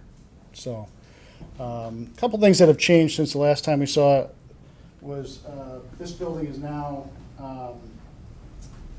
was a T-shape before. We've turned that one leg of the T into the building and pared down some of the spaces in the building just to make things a little more efficient. We've originally were talking about a walkout on this building, and due to some sort of building code complexities, which ultimately lead to, expenses, we've decided to eliminate the walkout option. The grades work for the walkout, but we've decided to eliminate it just because of the cost, to go with just a single level. Originally, when you saw it in April as well, it was a flat roof. We've decided to move away from that and go to a gable roof, a gable metal standing seam roof, which is better for, obviously the sensitivity to roof issues, as well as the birds. Flat roofs can be a problem for the birds. So we moved away from the flat roof. We're working on site layout right now. Our civil engineer is working with SMMA, who is the designer civil engineer, to make all the stormwater work on the site, because we kind of have to put all the stormwater from the landfill together with the stormwater on this site to make it all work. So another big item right now is we're working on a gas connection across the highway with MassDOT. That's going to kind of a big ticket item for us. Obviously, that's where our energy is going to come from for now, and it could bring future development options to that site as well, having a gas option there. Permitting, we went to ZBA last week we got a special permit for a variance for a building height from ZBA. We are going to planning board this week for an updated site plan review. We went to planning board, I think it was 4 years ago now, 20, or 5 years ago, 2020. Got a site plan review approval. We're just going back to update it because the plans have now changed and we have much greater detail. Helene Carl has developed an internal cost estimate at $25.8 million for everything all in. $2 million of that has already been funded for A&E soft costs, which was funded about a year ago this past May. And so the remainder of that is what we would be going to fall special town meeting for, basically to fund the soft costs and the remainder of the architectural and engineering services, as well as obviously the construction funding. We've started public outreach. As Heather was so nice to point out, we've got a TV that runs an informational video in Dorothy's. We've actually just recently this week added to that video, and there's actually 2 videos in a loop now. The first one kind of deals site-wide. The second one deals a little bit more specifically with the building and what the building looks like with renderings and stuff like that. And we've got, as of today, got poster boards around town, here, town hall, the library, and yes, we now have a iSwim YouTube channel. So something we never thought we'd say. So we're meeting basically every other week at this point, and working through some of the details. Now, to address the OPM item on the agenda, we would like to defer that for a future meeting, as we are seeking town council's review of that item. So you will see that coming up. With that, is there anything else that you would like to add, Greg? You can show the rest of the boards, and our goal is to go out to bid after town meeting. Yeah, bidding shortly after town meeting, pending, OPM, the OPM item, so. Okay. Any questions or comments? Go ahead, MJ. So I do have a question that I'd like to have answered or addressed before town meeting. And it has to do with the funding through ISWIM. Like, what is the long-term projection for income to support the debt or are you using debt? How are you going to pay for this building? Because, what's the life of the landfill? How much airspace do we have? What's our contract? What does that look like? Is the funding in this building going to go past that? Is it, are we going to be only operating as a trade? I mean, I would like to understand, we're not looking at tax impact, but we're looking at the impact on ISWIM and the ISWIM finances, and I would like to see that. To get that, usually we have the financial advisor provide like what the loan's going to look like, or Absolutely. so that we have that before we go to town meeting and ask for the money, how it's going to be paid for. So I think internally, we've always, it is our goal to try to pay that off within the life of the landfill. We have a transfer station coming up. That's the in perpetuity sort of item beyond the life of the landfill. So that funding would likely continue on past the life of the landfill. But that's something that we need to sit down with Marlene and Erica and discuss. We have, I think it's like 4 amortization schedules for funding on $25 million even. And 20 and 30-year options, but we would likely go towards a 20-year option because that's basically the life of the landfill. The life of the landfill may even be a little bit shorter. So, but that's something we can certainly work towards getting you, because it's an important question, yes. Thank you. Well, I can just say, as the member of that committee, you guys, the team, I swim, the staff, and the members have done, done a lot of great work thanks to you, you know, so I know you got a lot going on during the day, but then this on top of it, I just want to say thank you. All right, thanks so much. And we have other members here, Catherine's, Walton's in the back of the room, Asa, myself, and then we have the 2 consultants that are at least here, so, and Mr. Barrett and Mr. Goddard. So. All right, thank you for that. I think I am on the next item. Oh, yes, you are. All right, town meeting preparation for October 20, Ice Swim Transfer Station. Assigning the Ice Swim Building Committee with overseeing the proposed transfer station. So we have discussed this amongst the committee members, and all of the committee members are satisfied with moving forward with overseeing the transfer station that is coming up. So we've got, on our 25-acre parcel, we have 2 transfer stations. We have one that, it's a 10,000 square foot building that deals with construction and demolition debris. And then there's another one that's, I believe just under 10,000 as well, that deals with single stream recycling. Those are both in the way of the landfill expansion and will need to be knocked down. So this fall, we would like to request A&E funding for at special town meeting, approximately 1.143 million. That gets us up to through design and up to bidding and funding. And so we need to start this project soon, and it's going to go on as, you know, alongside of our office and maintenance garage project. So it's going to be a busy place, and so we would just like to assign the current building committee and task them with overseeing this project as well, as it's a campus project. So Something we need to vote for? Yes, to amend the scope of the committee to include the transfer station would require a vote. So move. Okay, so Peter Second. moved the motion and MJ second. Any further discussion? So will there be, I mean, will it happen simultaneously, will there be overlap? yes, absolutely. So the board, will they be dealing possibly with 2 separate OPMs and O&Ms? Yeah. Possibly, yeah. Pending what happens with our current OPM. Okay. yes. Yeah. Okay. All right. So Peter, motion by Peter, second by MJ.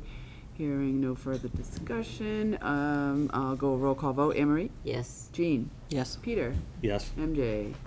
Yes. Melissa, yes. Unanimous. 500.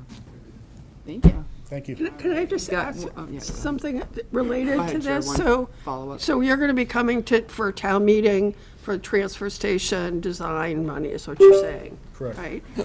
So when we look at the sort of the debt management picture of the long term, putting that into that whole picture too is, you know, we're going to be doing the operations building, the garage, the transfer station, and this is what it's going to look like on the long term, so that we really understand the commitment. So we have started to work through a 20-year outlook, Yeah, and that would be great. we need to, we can provide you with that. Thank you. Awesome. Thank Thank you you. so much, Asa. Great work. We appreciate all your work there, everyone. All right, so I see that we're getting ready. Our next agenda item is MBTA zoning. So I'm going to wait till the presentation is up, and we'll get. We got a lot to talk about. I think I jammed this. Might have been. It's all right. Madam Chair, members of the board, I'm Jennifer Copeland, Town Planner, and I'm here tonight to discuss the zoning article planned for town meeting, which is for multifamily housing, also known as the MBTA Section 3A. So tonight with us, I have a couple of slides. I also wanted to introduce Will Radigan. He's with the CHAPA, and he is here to present on the MBTA. So, Will? I also believe we have a form of our planning board I was members. just going Yes, to ask, yes, I was do we gonna need say, to do we need- open? Yeah. Yes, we do. Okay. Okay, thank you so much for having me here. My name is Will Radigan. I'm with an organization called CHAPA, or the Citizens Housing and Planning Association.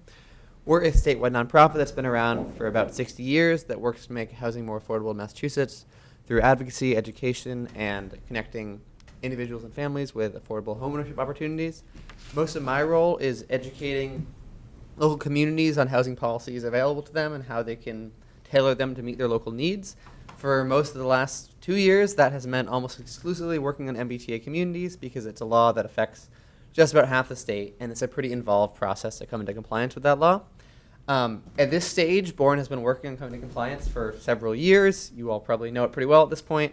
But we're kind of reaching that final stretch where there's a plan that's been developed, and there's a lot of engagement that needs to be done before town meeting. So we thought it'd be a good opportunity for me to speak a bit about the law as a refresher on what it means for Bourne, how it affects the town, and what the next few steps look like going forward. So I'm going to start with just a quick summary of what the law is. And just to set a bit of background as well, we're an affordable housing organization. We think this law will help make housing more affordable. That said, I'm not here to tell you what to think about the law or how to respond to it. I'm here to provide information. So just we'll go through and share some of that information, and then I'm happy to take questions about how it might impact the town after that. So some background on the law.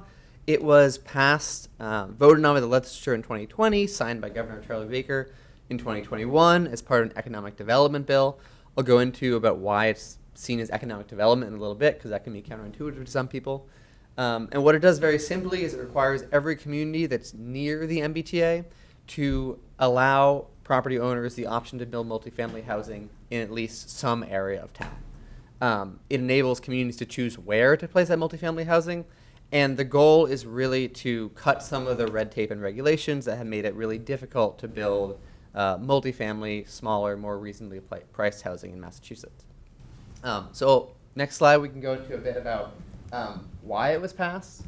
So very simply, this is a housing affordability law, and it's trying to solve this problem of the fact that incomes in Massachusetts are not keeping up with the rapidly rising prices of homes, both for sale and for rent. And I always like to illustrate that point with some local data to show how this is affecting people in your community. So if we just look at housing prices in Bourne and what a middle-class person can afford, we see this real discrepancy. I always like to use a local salary. What I can find online easily is the local teachers union contract. So in Bourne, if you're a first-year teacher, you're making around $58,000 a year. That means if you're spending 30% of your income on housing, which is the benchmark for affordability, where you can still afford to pay for your car, healthcare, education, etc., that means you can afford to pay about $1,450 a month. Unfortunately, the median rent in Massachusetts is now up to $2,400 a month, and the monthly payment on the average Bourne home, which is $684,000, comes out to about $4,000 a month. So the point is, there's this big mismatch between what the average middle-class working person can afford and what it costs to rent or buy a home in Massachusetts. If you own your home already, you might not really be following just how hard it is for people who don't own a home already to find a home to buy or rent, but it's become a real pressing issue for especially younger people or people who have recently moved. So a little more information on background. On the next slide, we can talk about why this is an economic development effort as well. And that's because the trend we've seen in recent years is that housing prices are starting to drive young people, working age people, out of the state at a pretty fast rate. So this graph I have on the screen up here, hopefully folks in the audience can see it a little bit, shows net domestic migration rates by age group in Massachusetts. So that top line in blue is 18 to 24. We're still having college students come to Massachusetts. The next two lines are people that are middle age or over 65. And we're seeing some gradual domestic out-migration. But the really escalating trend we're seeing is that people between the ages of 25 and 44 are leaving Massachusetts. And we don't have to guess why they're leaving. In the most recent Greater Boston Chamber of Commerce Youth Survey, 1 in 4 people said they were considering leaving in the next 5 years, and the number 1 and 3 reasons were the cost of rent and the ability to buy a home. So for economic development, having your youngest people who are starting families, starting their careers, after they've gotten all their education that the state and local communities have paid a lot of money for, they're going to leave the state, take their skills to Texas, Florida, Ohio, places where housing is cheaper. That's just not a very good bargain for the state to have people leave when they're at their prime working years. And so it's a problem this law is trying to solve. Going on. So before we talk about why this could be a solution, we have to talk about how we got here and why this is a problem, and why housing is so expensive in Massachusetts right now. And it's really a story of supply and demand, like the story of why most things are priced the way they are in our economy. Because we used to build a lot more housing in Massachusetts than we did now. This is a graph of housing production in Massachusetts up on the screen here. And what you can see is that we used to build a lot more homes in the 60s, 70s, and 80s, and that really, really fell off in the 90s, and it hasn't recovered. And in dark blue, those are multifamily homes like duplexes, triple deckers, small apartment buildings, and that's what really dropped off in the 1990s. And those types of homes tend to be cheaper, so we're really seeing a shortage of what should be naturally more affordable kinds of homes. Now, in Bourne, you also have the seasonal communities element, which of course is an additional pressure on the market. And I think there's some other solutions there than just housing supply, but there's no doubt that this shortage of housing is a real pressure on prices, and that's what this law is trying to address. So moving on to how this law is hoping to affect home prices. So this law is a zoning reform law. It requires about half of the towns in Massachusetts to make changes to their zoning codes in the hopes that relaxing some of these zoning codes in certain areas can make it easier to build more affordable homes. So just some quick background on zoning. Zoning is a set of rules that determines how property owners can use their land, regulates shape of buildings, what they can be used for, commercial, residential, industrial, how far they can be apart, other things like design standards. And the issue this law is trying to tackle is that right now, zoning codes in Massachusetts are so restrictive that you can only build multifamily housing of 4 units or more on 4% of the land in Massachusetts. Everywhere else, if you own property and you want to build, say, 2 duplexes or a 4-unit apartment building, it's illegal for you to do so. And so by asking so many communities to go through this process, hopefully this law will create more opportunities to build these kind of more affordable homes. One thing to be clear on is that zoning isn't the only solution to the housing shortage we have, but it's one solution, and in many cases it's kind of the first order solution. If it's not legal to build more housing in more places, we can't tackle the other issues like cost of construction, cost of labor, etc. So moving on. So you're reforming zoning in Bourne a little bit to comply with this law. What does that actually mean for Bourne? The requirements for Bourne are pretty modest because you're in the smallest kind of community that has to comply with this law, that's furthest from the transit system. So other towns of similar sizes have much higher requirements. Bourne's are as modest as this law requires. So Bourne's required to designate about 37 acres or so where property owners can be permitted to build multifamily housing at densities of about 15 units per acre, and I'll go into what that looks like. And because there's no transit station here, that zoning can be anywhere in town as long as it's not on places that are not buildable, like land owned by institutions, wetland resource areas, etc., protected conservation land. And one really key thing I think to communicate to the public, because the select board probably knows this, is that changing zoning, especially in this kind of overlay district that you're doing here, does not force property owners to make any changes to their property. People often think that a zoning overlay means that they have to make some kind of changes. But if a property is within a multifamily overlay district, property owners can keep using their land as they have, but they merely have an additional option to now build multifamily housing at 15 units per acre on that land. So 15 units per acre is kind of the magic number here, and I wanted to go into what that looks like with some local examples. Sometimes there's misconceptions about this being like large apartment buildings or skyscrapers, but that's really not what 15 units per acre looks like. So going through a few examples, what that building will look like will really depend on the size of your lot. So if you have really small lots, like this almost 1/10 of an acre lot in Wareham, that can just look like a 2-family. That's actually almost 18 units per acre. Another example in Plymouth, slightly larger lot, you can have 3 units, comes out to about 17 units per acre. And then the next slide, I have two more larger examples if you have larger parcels. So here's one that's right in Bourne on 9 Thomas Avenue. Some of you might recognize it. That's 7 units on about a half an acre. So that comes out to exactly 15 units per acre, just about. And I think that's kind of a realistic approximation of the kind of development you might see if you have larger kind of half-acre parcels, which is often pretty common. And then just looking at a slightly larger project, you have 0.9 acres in Kingston, 12 units, that comes out to just below 15 units per acre. So point is with these examples is that we're not talking about huge buildings. We're talking about the kind of modest multifamily housing that is pretty typical for a lot of New England downtowns already. Other question people often ask is not only what 15 units per acre could look like, but what this kind of housing, who this kind of housing might serve. And really what the goal of this law is to provide more affordable housing at market rate prices. Because right now, if you're trying to find housing in Massachusetts, in most of the state where there isn't a lot of multifamily housing, you generally have two options. You can enter a lottery and try to qualify for income-restricted affordable housing. Usually to do that, you need to make less than 80% of the area median income. In Bourne, that's about $77,000 a year. And your other option is to buy a single-family home, which you need about $164,000 a year to afford in Bourne. But if you're anywhere in the middle, you're generally kind of out of luck, or you're going to have a very difficult time finding housing affordable to you. Providing market rate housing that is smaller, more compact, can help meet those people who are in the middle and struggling to find anywhere affordable to live. The second group of people that missing middle housing serves is people that maybe can afford to live in single family homes, but for whatever reason want somewhere that's lower maintenance, more compact, easier to manage. So those are often seniors who are downsizing. There's a lot of demand for this kind of housing. It can be young adults looking for their first place on their own. And another really common one is just divorced parents who maybe had a single family home and then are splitting up and want to stay in the same school district. And often it's a real struggle to find a place to stay in the same district.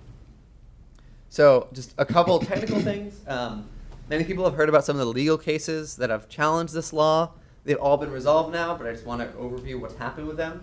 So the first one was Milton versus the Attorney General. That's when the town of Milton voted against compliance. They were one of the only towns to do that.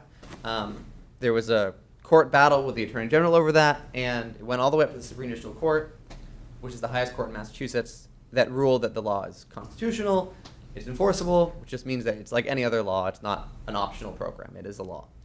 The second one more recently was that the town of Duxbury and 8 other communities argued that this was an unfunded mandate, meaning the state hadn't given towns enough funding to comply.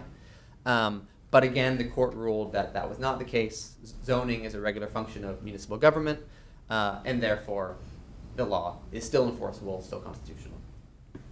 So moving on. Final question I get a lot is that what happens if Bourne does not adopt a multifamily zoning district? The first order thing is that you would lose eligibility for some state grant funding. The state is conditioning eligibility for a whole lot of grants on compliance with this law. So things like community planning, road work, land conservation, economic development, all are contingent on complying with state law. And the second one, and this is more developing, is that the Attorney General released an advisory a couple of weeks ago that went over how she plans to enforce the law. And so if towns aren't compliant by their deadlines, which for Bourne is at the end of this year, the Attorney General will ask a judge to somehow compel a town to come up with compliant zoning. We don't know exactly what that will look like. It will depend on what the judge deems just and proper. But the top line conclusion there is that the state will somehow force the town to come into compliance, and there might be some loss of the local process there. So really, in terms of keeping local control, going through the town meeting process and the community engagement that you're doing is really the best way to do that. And just a few more, I'm sorry if I'm taking too much time.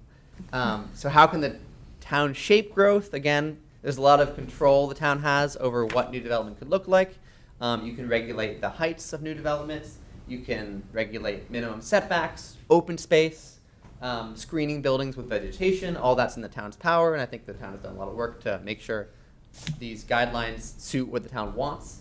And probably the most important decision is you can require up to 10% of homes in any new development to be deed restricted as affordable to people making less than 80% of the area median income, and I'm not sure where you all landed with that, so something to discuss.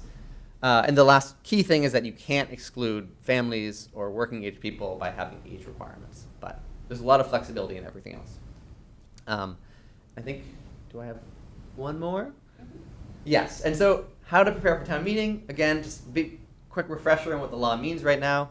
But there are a couple of steps you have to go forward. So right now, you can finalize your district location and then send it back to state officials to ensure that it is indeed compliant with the law before you vote on it, which is a great idea to do just to make sure that you're voting on something that is going to get you into compliance. Timeline's a little short right now, but there's also fewer towns that are going through this process at this point, so hopefully the state will be a little faster on getting back to you. Otherwise, it's just try and do as much community engagement as you can, really. I think there's a lot of misconceptions about this law right now. There's been a lot of media coverage that's not always been precisely accurate, and I think just explaining exactly what you're doing to the community in a lot of detail, what kind of development you expect to see, and just overcoming some of those misconceptions is really important to do. And then finally, going to town meeting, you'll have the warrant article, so you'll have a map of where your location will be, and then a bylaw that regulates heights, setbacks, design guidelines, etc. So that's my refresher on the law. If folks have questions, I'm happy to take them. Otherwise, I think Jennifer has a little more detail on what you're planning in Bourne right now. Yes, absolutely. Thank you. Do you want to take the question? Yeah, I was going to go around the board. Does anybody have any comments, questions? No? All right, Jennifer, you're up. Okay, can I just...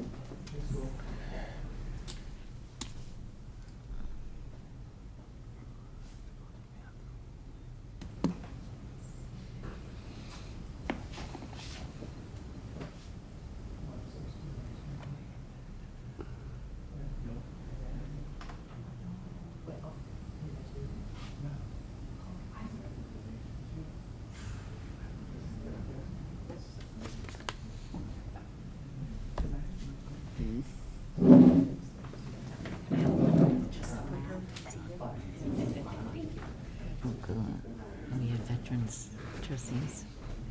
So I just have 2 slides for you. As you know, the planning board has been working for the past couple of years, and we worked with the Cape Cod Commission and with Bennett Planning Group to come up with the modeling. The compliance modeling ended up being very complex, actually. And there's going to be one article proposed at town meeting. It would create a new multifamily district in the downtown district of Buzzards Bay. That was where the planning board selected, and it makes sense because we have the growth incentive zone and it's higher density there. It would be, it's called MFOD, Multifamily Overlay District. It would allow for 3 or more units and 2 family dwellings to be permitted by right. Site plan review would be required, and the parking requirements is reduced from 1.5 spaces to 1 space per unit. And also, our compliance modeling showed a minimum requirement of 557 units, and the model does meet that minimum requirement. So the model map results are shown right here. And if I can just describe it a little bit, on the eastern edge is Belmont Circle. On the western side is the other rotary to get to Wareham. These areas, so Area 1 is District Area 1, and then there's a second area, Area 2. And Main Street, you can see, is right below those 2 yellow areas. And with the model, originally we had looked at, this is in the downtown core district, and then that's the red outline, and you can see the blue outline is the downtown gateway. We also looked at the waterfront, but that really didn't yield any units, so we took that out. And so you can see it's north of Main Street to the bypass, kind of along Cohasset Ave, St. Margaret's area, and then down by Wagner Way. And I think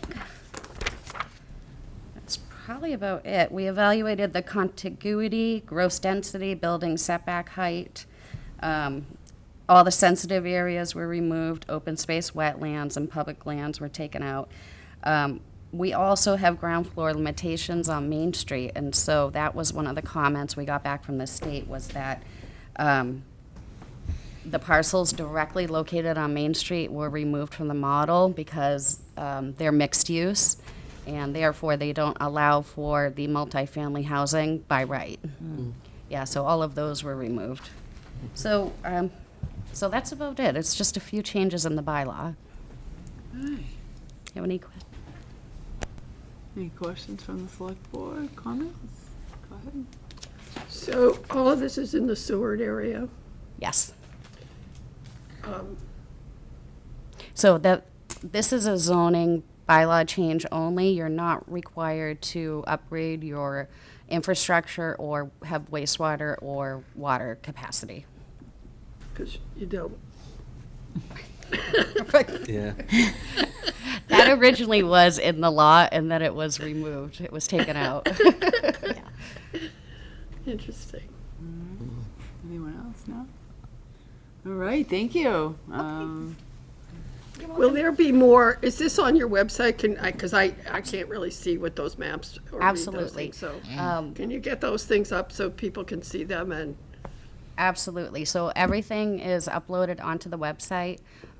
If you go to Town of Bourne under planning, it's Yeah. in the news page, it's on the home page. We're also going to have a presentation to the Housing Partnership and Trust on September 10th at 1 o'clock. And then we will have an outreach meeting with the planning board this coming Thursday at 7 p.m. And then the planning board hearing is scheduled for September 11th, because the warrant closes, I think, the 18th. Yeah. But we'll do a lot of outreach throughout September and October up to town meeting. We already have, I think it's a sign-on list. Yeah, we have a sign-on list for people. We'll be out and about in the community. We'll be posting a lot of things, flyers, getting people really involved and informed about the multifamily housing. Excellent. Good. so So- I can't find it. So, I mean, Under planning? if I go to planning, I can find the advertisements for the workshops, but actually those kind of the maps of where it is, I couldn't find. So, I mean, I just can't find it. It's scrolled down on the bottom. Yeah, but if you it's also scroll. in the press release that we just sent out earlier Yes, today. yeah, if you scroll down, there's, Planning, there's, publication, and maps. yeah, and it's on, yeah, it's all there. There's presentation, there's question and answers, there's a lot of information and links to the state as well. So, Okay, I'll look again. Good package. Thank you. Excellent. and there's a link under the news. I can show Yeah, that's you. right. It is on the town website. I have it open right here. Okay, so, but where, I couldn't find it. Webinar series. Go to planning. Okay. Well, moving on, thank you. We'll find welcome. that for Yeah. MJ. Thank you. We appreciate it. Thank you so much. Thank you all for your work and your hard work there. Thank you. For coming. All right, so our next agenda item is John, extension. hang on. Oh, I'm sorry. Oh, go ahead, John. Thank you. I have a question on the agenda item, the presentation that the planner just made. So, as I understand this zoning, I don't know if it's still in there, I didn't hear it in the presentation that we just had about the MBTA, the Communities Act, but part of the intention was that this multi-unit housing should be close to transit, so that people would have affordable housing within walking distance of transit options. Now, of course, we're waiting for transit to come as train to Buzzards Bay. So right now, our transit hubs are the two park and ride facilities for bus to Boston and other places, one in Sagamore and one in, on the Cape Cod side of the Bourne Bridge at Trowbridge Road. So if we're planning the districts that you showed, how would people walk to the bus stop would they be walking over the bridge, is that correct? No. Madam Chair, may I? Please, Yes. please, sorry. Go, please do. The planning board decided that the downtown district was the best option to select for the multifamily housing because of the future. Well, the rail station is already there, and the train is planned to come into Buzzards Bay in the future. So they did not select the bus station area at Sagamore Beach. Or the CCRTA. The CCRTA will have fixed routes to get them to those, those stations, so. And there will be other ways until we get this issue in Buzzards Bay straightened out. Mm-hmm. And in fact, as the in our future CCRTA agenda, we will be advocating to get the Buzzards Bay station opened. As a way of getting some PR push going and with that. And with Dylan Fernandez's legislation that's before the Senate right now as well. So there's different avenues we're working on to get this to the finish line. We hopefully to the finish line. Yeah. Does that help, John?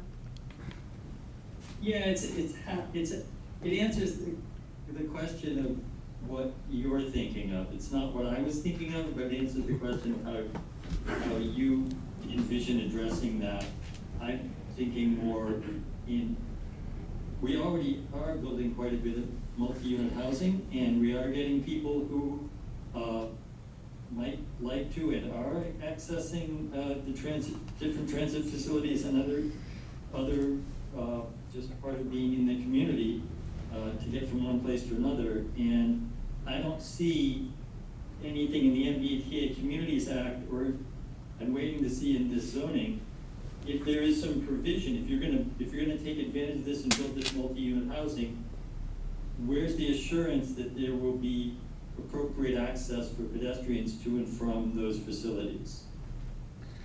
To be determined. Yeah, to be determined, right. You want to speak on that? Sure.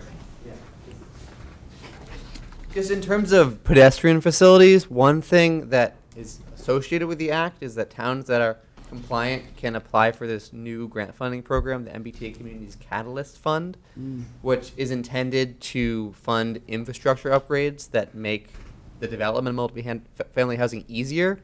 So some of the projects that have received funding for that so far have been upgrades to transit stations. So Grafton was able to upgrade their commuter rail station and add handicap accessibility. But other towns have been able to extend sidewalks to serve their multifamily zoning districts, so that anything that's built is more walkable to transit facilities. Thank you for that. Thank you. All right. Thank you. Thank you, John. Okay, thank you. I know you were all on the way out when we had the Sorry last about question. that. Everybody's all set now? Okay. On the planning, On the planning board, did they have to adjourn their meeting? Yeah. You have to They adjourn your did. meeting? Oh, you did already? All in favor? What would that be? Thank you so much. Bye. Night. Thank you. Good night. Okay, let's see. We got quite a ways to go here still. 7, extension request from Affordable Housing Trust regarding old police station property. So this was in your correspondence, I think, for the previous meeting. Sue Ross, the chair of the Affordable Housing Trust, included a memo, and it states, we would also require an extension of time allotted for decision-making in order to see if acquiring this property is feasible. So I would like the board to just briefly discuss if they would like to give the Affordable Housing Trust more time to pursue the old police station property, or if you don't want to give more time, and then we can talk about other options at a future meeting. Madam Chair. Yes, please go ahead. The Affordable Housing Trust is asking for the additional 6 months' time, because it's just, it's going to be a big project, and we want to do a feasibility to see if it's going to be in our best interest to continue with this parcel. And we've sat on other town parcels for years and not done anything with it. I think when a sitting committee like this is asking for an additional 6 months, I think it's a reasonable request. I can't speak out of turn for the rest of the board, even though a previous newspaper article stated that. But I know this board has been open-minded in the past. You know, I think 6 months is a reasonable request. And then if we don't have our act in order in that amount of time, then shame on us. You know, I think if you do agree for the 6 month extension, I will convey that to my chair of that committee that we need to come before the board and get an update on the progress to make sure that everybody's in the loop throughout the next 6 months to see if it is feasible enough, because we don't want to be holding on to something forever. You know, if we don't do anything with it, it may be valuable going on the open market or wherever the disposition's going to be. But I guess would ask that if you would please consider, a 6 month extension, so we can get our information. Okay, anyone else? MJ, looked like you had something to say. Is the police station property in this new zoning area? With no Main Street's not. It's right off of Main Street, No. so it's not. Because the map is the bypassing because it's. Because of the mixed use in that Yeah, area, even and though there's like not mixed, and even though there's residential houses there. Okay, I'm in favor of giving him 6 months. I mean, I think they've put a lot of work in. I think we've been sitting on it for 5 years. We can give them another 6 months, so that would be my. We agreed to travel down this path. We couldn't have predicted Is what it the our timing vote, of though? what they needed. It was a planning board, conservation, select board vote. Yeah. So it's up to the select board only now? The property's in the jurisdiction of the select. Yeah, we have disposition of town So property. motion to extend You know, 6 months request. All right, so do we have a Second. motion from Anne Marie? Is that what that Yes. sounded like? All right, Second. motion from Anne Marie, Jean, seconded. Yes, thank you. And this is for, Extension request from the Affordable Housing Trust regarding the old police station property. just making sure I write it down here. Let's see what 6 months is gonna be. So that's March. Affordable Housing Trust. Okay, so we have a motion from Anne Marie, second from Jean. Any further discussion? Hearing none. Anne Marie? Is this till August, from August 11th until February 11th? Is it 6 months from that? I would do it until March 1st. Okay. Yeah. Let's make it specifically till Okay. March 1st. Till March 1st, as amended. As amended, second. So we don't have to go back and figure out. Anne Marie, yes. Yes. Jean, yes. Yes. Peter, yes. Yep. And then, MJ? Yes. Melissa, yes.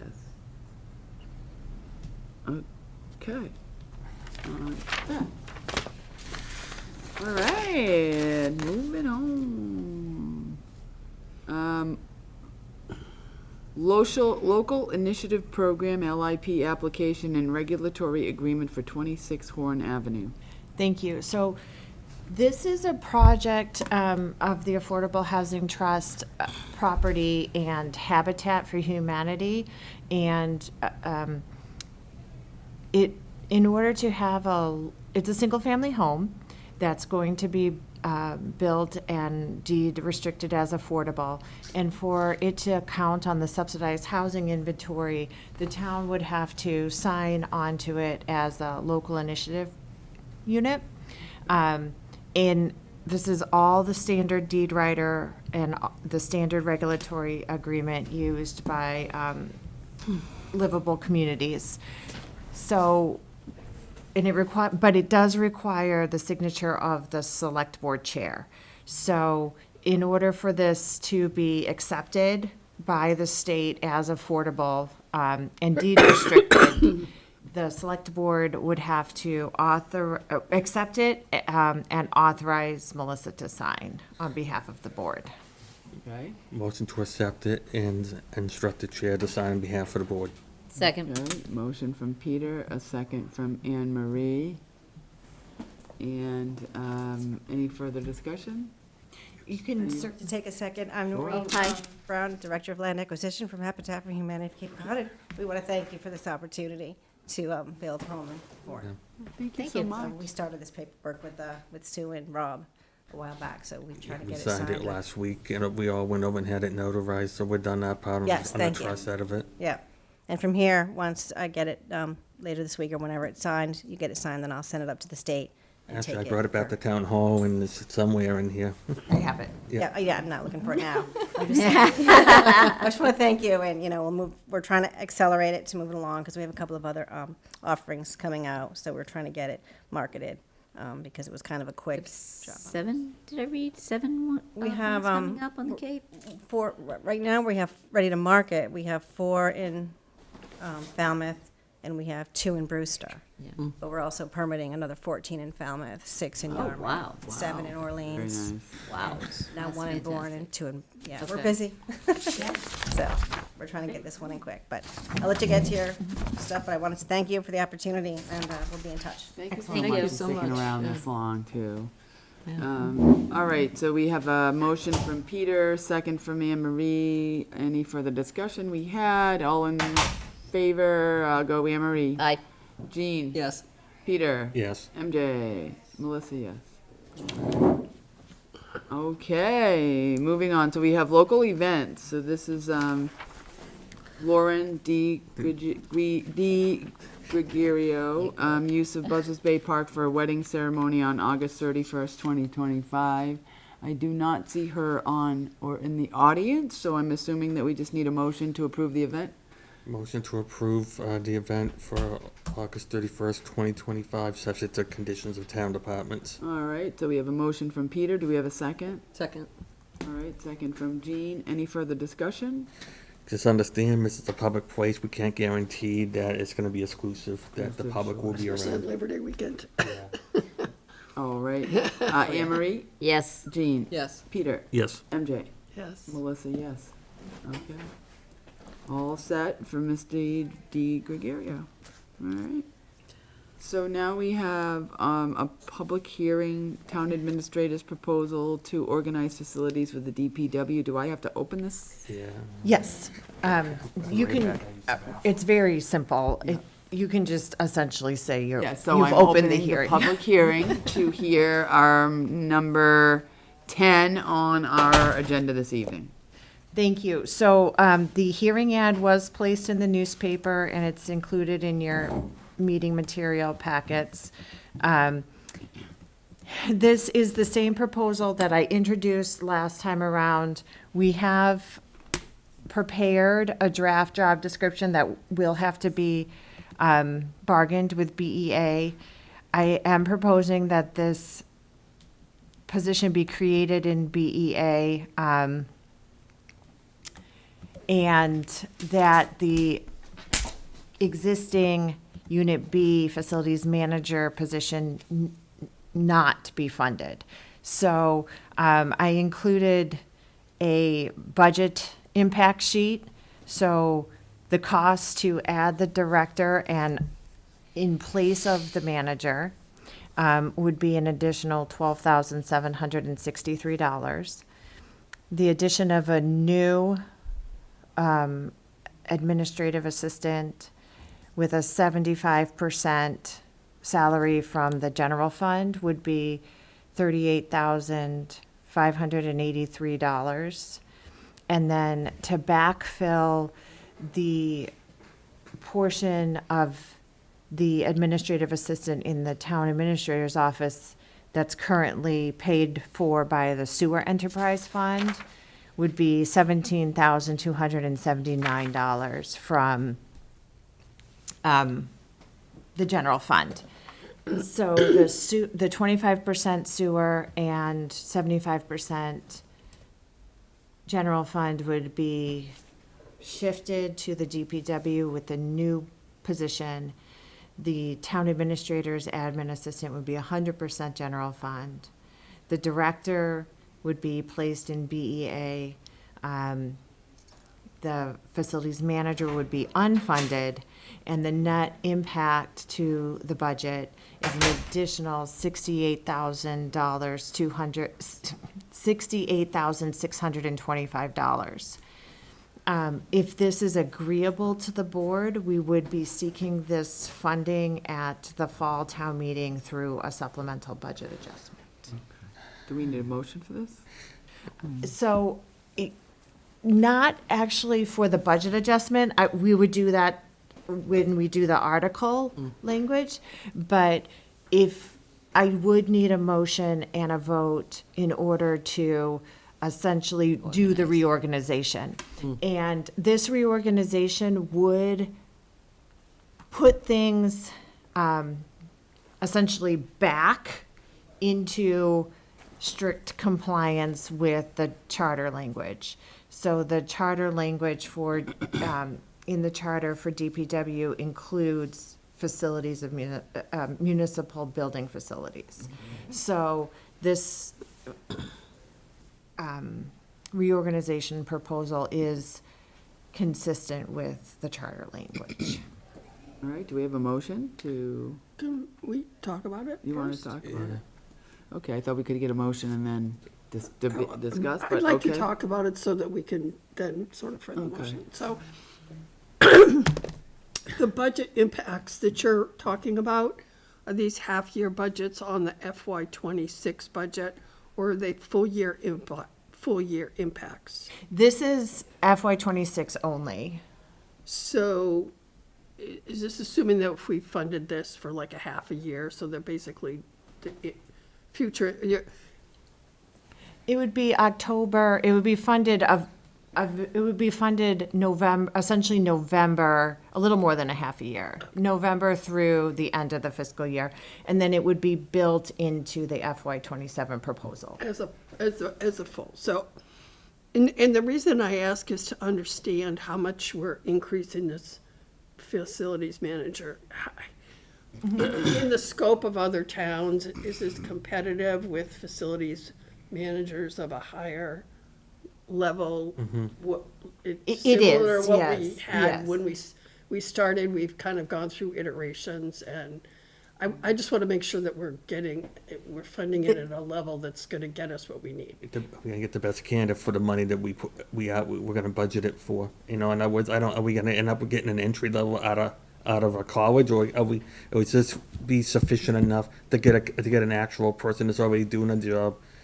The intention here is that this is a competitive salary for an experienced facility manager. Okay, Can I ask another question? Sure. So oversees all municipal building projects.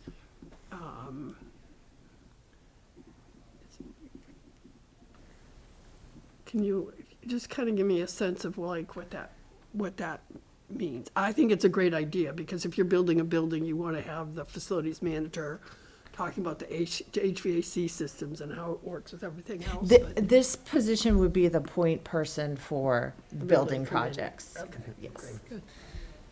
Thank you. I think this is a great idea. I think we need to get this position moved up to more of what it was originally proposed as, so I think it's good. We worked so hard back 10 plus years ago, was over that, to create this position, with the job of facilities director at the time. And it's just, once Jonathan Nelson left, we can see how after that, we went backwards in some degree, and now Jason Point, look at the buildings and what the condition of the buildings are now. I just think that by us going back to what was originally intended, I think it will pay for itself long term, because, and also it takes the stress out of Liz and Marlene, and as well as Matt. That the report will be to Matt. I mean, it's. I just think it's long overdue, and I think if done properly, I think it will evolve and it will pay dividends for everyone, and it'll be more efficient. So make a motion to move forward the reorganization with a positive recommendation. Second. all right, motion from Peter, second I'll give to MJ, I guess this time. Any further discussion? Okay, Anne Marie? Yes. Jean? Yes. Peter? Yes. MJ? Yes. More favor. Okay. Moving on. So we're at the consent agenda. We One more, have- 1 second. I'm sorry. Before Matt leaves, just like a point of personal privilege, on behalf of the neighborhood, Taylor's Point, we want to say thank you for the blinking yellow light. It's already paying dividends. So while you're here, you had a big And the part of it. warning that there's a new blinking yellow light. Beaumont Circle, you come around, new blinking yellow light. Very Yes, happy thank you. people. Thank you. Yeah, thank you very much. Thanks, Matt. All right, consent agenda. A, donation to library from Friends of Bourne Library in the amount of $3,677.49 for replacement shades in the program room. B, various donations, 6 donations totaling Less than $50. less than $50, sorry, to the library from patrons totaling $138. Ratify the memorandum of agreements for FY '26 through '28 with IAFF, Local 1711, and to retain as privileged. Donation to the fire department in the amount of 100 in appreciation. C, extended the current community service officer appointment from Olivia Berry until December 31st, 2025. Do I have a motion? So moved. Second. All right, Anne Marie, motion, second by Peter. Any further discussion? On item C, I just want to say thank you to the town administrator and the team to getting this MOA under, to where it is today. So thank you. It was a lot of work to get there. Local, I like it. All right, Anne Marie? Yes. Jean? Yes. Peter? Yes. MJ? Yes. Nestle, yes. All right, next we have town administrator's report. Thanks. The DPW has finished the signal work at the intersection of Main Street and Academy Drive, so now that the westbound left turn arrow will flash yellow after the dedicated green cycle. The town is participating in pre-construction meetings with MassDOT for the median project on Scenic Highway. We do not have a confirmed start date yet, but anticipate mobilization later this fall. We will provide updates as they become available throughout the duration of this project. We are developing a scope of work for improvements to the AV infrastructure here in Room 2. We anticipate this being under the capital threshold of $25,000, and I plan on utilizing a portion of the money that was set aside in Article 26 from last May's annual town meeting. We have met with the newly seated chair of the Board of Governors at the Archives Building at 30 Keene Street and discussed a number of items. The town will begin an investigation of the roof conditions and conduct a leak test. I anticipate being able to do the investigation using existing operating budget funds. If it is determined that roof repairs are in fact necessary, I will schedule the construction work on an upcoming CIP as a capital project. The Planning Office and Planning Board will be hosting a series of informational meetings on the proposed MBTA zoning in advance of town meeting. Sessions are scheduled for August 28th, September 10th, and September 11th, and more information is available on the Planning Department's website. Thank you. Thank you. All right, minutes. Question? Oh, Just a question. go ahead. I'm sorry. No, you're talking about the traffic light down at the at Academy Drive. What's the status of the street lights that were supposed to go on the sidewalk when you guys did it over? 'Cause that was part of that project as well. Yep, the the RFQ is actually gonna be published on Friday. Okay. Thank you. All right. We have minutes, we have none, and committee reports. I can add. Well, Southside Fire Station, we got an update. I did go to the MC3 meeting last week at the base. It was General Fo's last official meeting. Donna Buckley did a great presentation on what she's doing out with the sheriff and the facilities and the recidivism and all the programs that they have in place. And there was a great presentation about controlled fire burns, which was pretty amazing. And then there was a lot of talk about the bridges. The DOT did a presentation, so there were a lot of state officials there. So I was glad I was able to attend. and Phil Goddard has known Chris Foe for years, 50, I think. So he did actually bring a cake congratulating him on his retirement for his last official duties and said it was on behalf of Bourne, which I thought was very sweet. So it was an interesting meeting. I'd like to see more people there, but Can an alternate attend or just attend in the event you can't? I think you can. You can attend. Yeah, it's a public meeting. Anybody can sit in the I audience. felt like it with George. Like I would go to I could never make the MC3 meetings because I had a conflict every Thursday. But the real early meeting, I used to attend with George when I was alternate. You can attend, you just don't vote. yeah, the ones in the morning are Zoom, yeah, and then the evening one though, it was at the Welcome Yeah, Center. in person at the Welcome Center, Yeah, yeah, so- 7:30 Center, a.m. yes. monthly. But, yeah.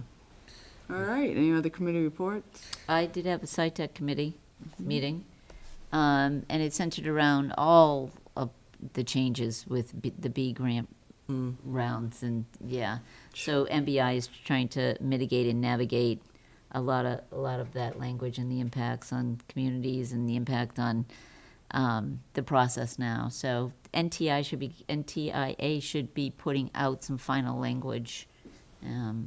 And there'll be a public comment period, so Very good. I did reach out to MBI. Anyone else? Have anything? My report for ISWAM was on the agenda earlier, in essence, with the update before the committee. And the Affordable Housing Trust, we just keep on plugging away, with various 40B projects that are before the town at this time, and other affordable housing issues. MJ, any for you? I think the only thing I could do is we did meet earlier. The Bourne trustees did meet. It was my first meeting, so that was nice. We just discussed some of the walkthrough that they had done on the facilities and some of the other projects in the baseball and some of the events that they're having. So that was about it. We discussed today, though. Yeah. So. I think the only thing I could add to my earlier committee report is the Southside Fire Station during the meeting today. It should be on Bourne Community TV. They did do like a 3D walkthrough of the building, which was pretty cool to see. So there was a lot of information put out there. All right. Correspondence. Correspondence. August 26, 2025. A, DEP letter, J2 Range Eastern EMR. B, Cape and Vineyard Electric Cooperative FY25 Annual Systems Report. C, Deer Path Village 40B Project Eligibility for Mass Housing. D, Joint Base Cape Cod JBCC August Public Meeting. E, Talent Bag Form, from M. Alexander, ZBA and Energy Advisory.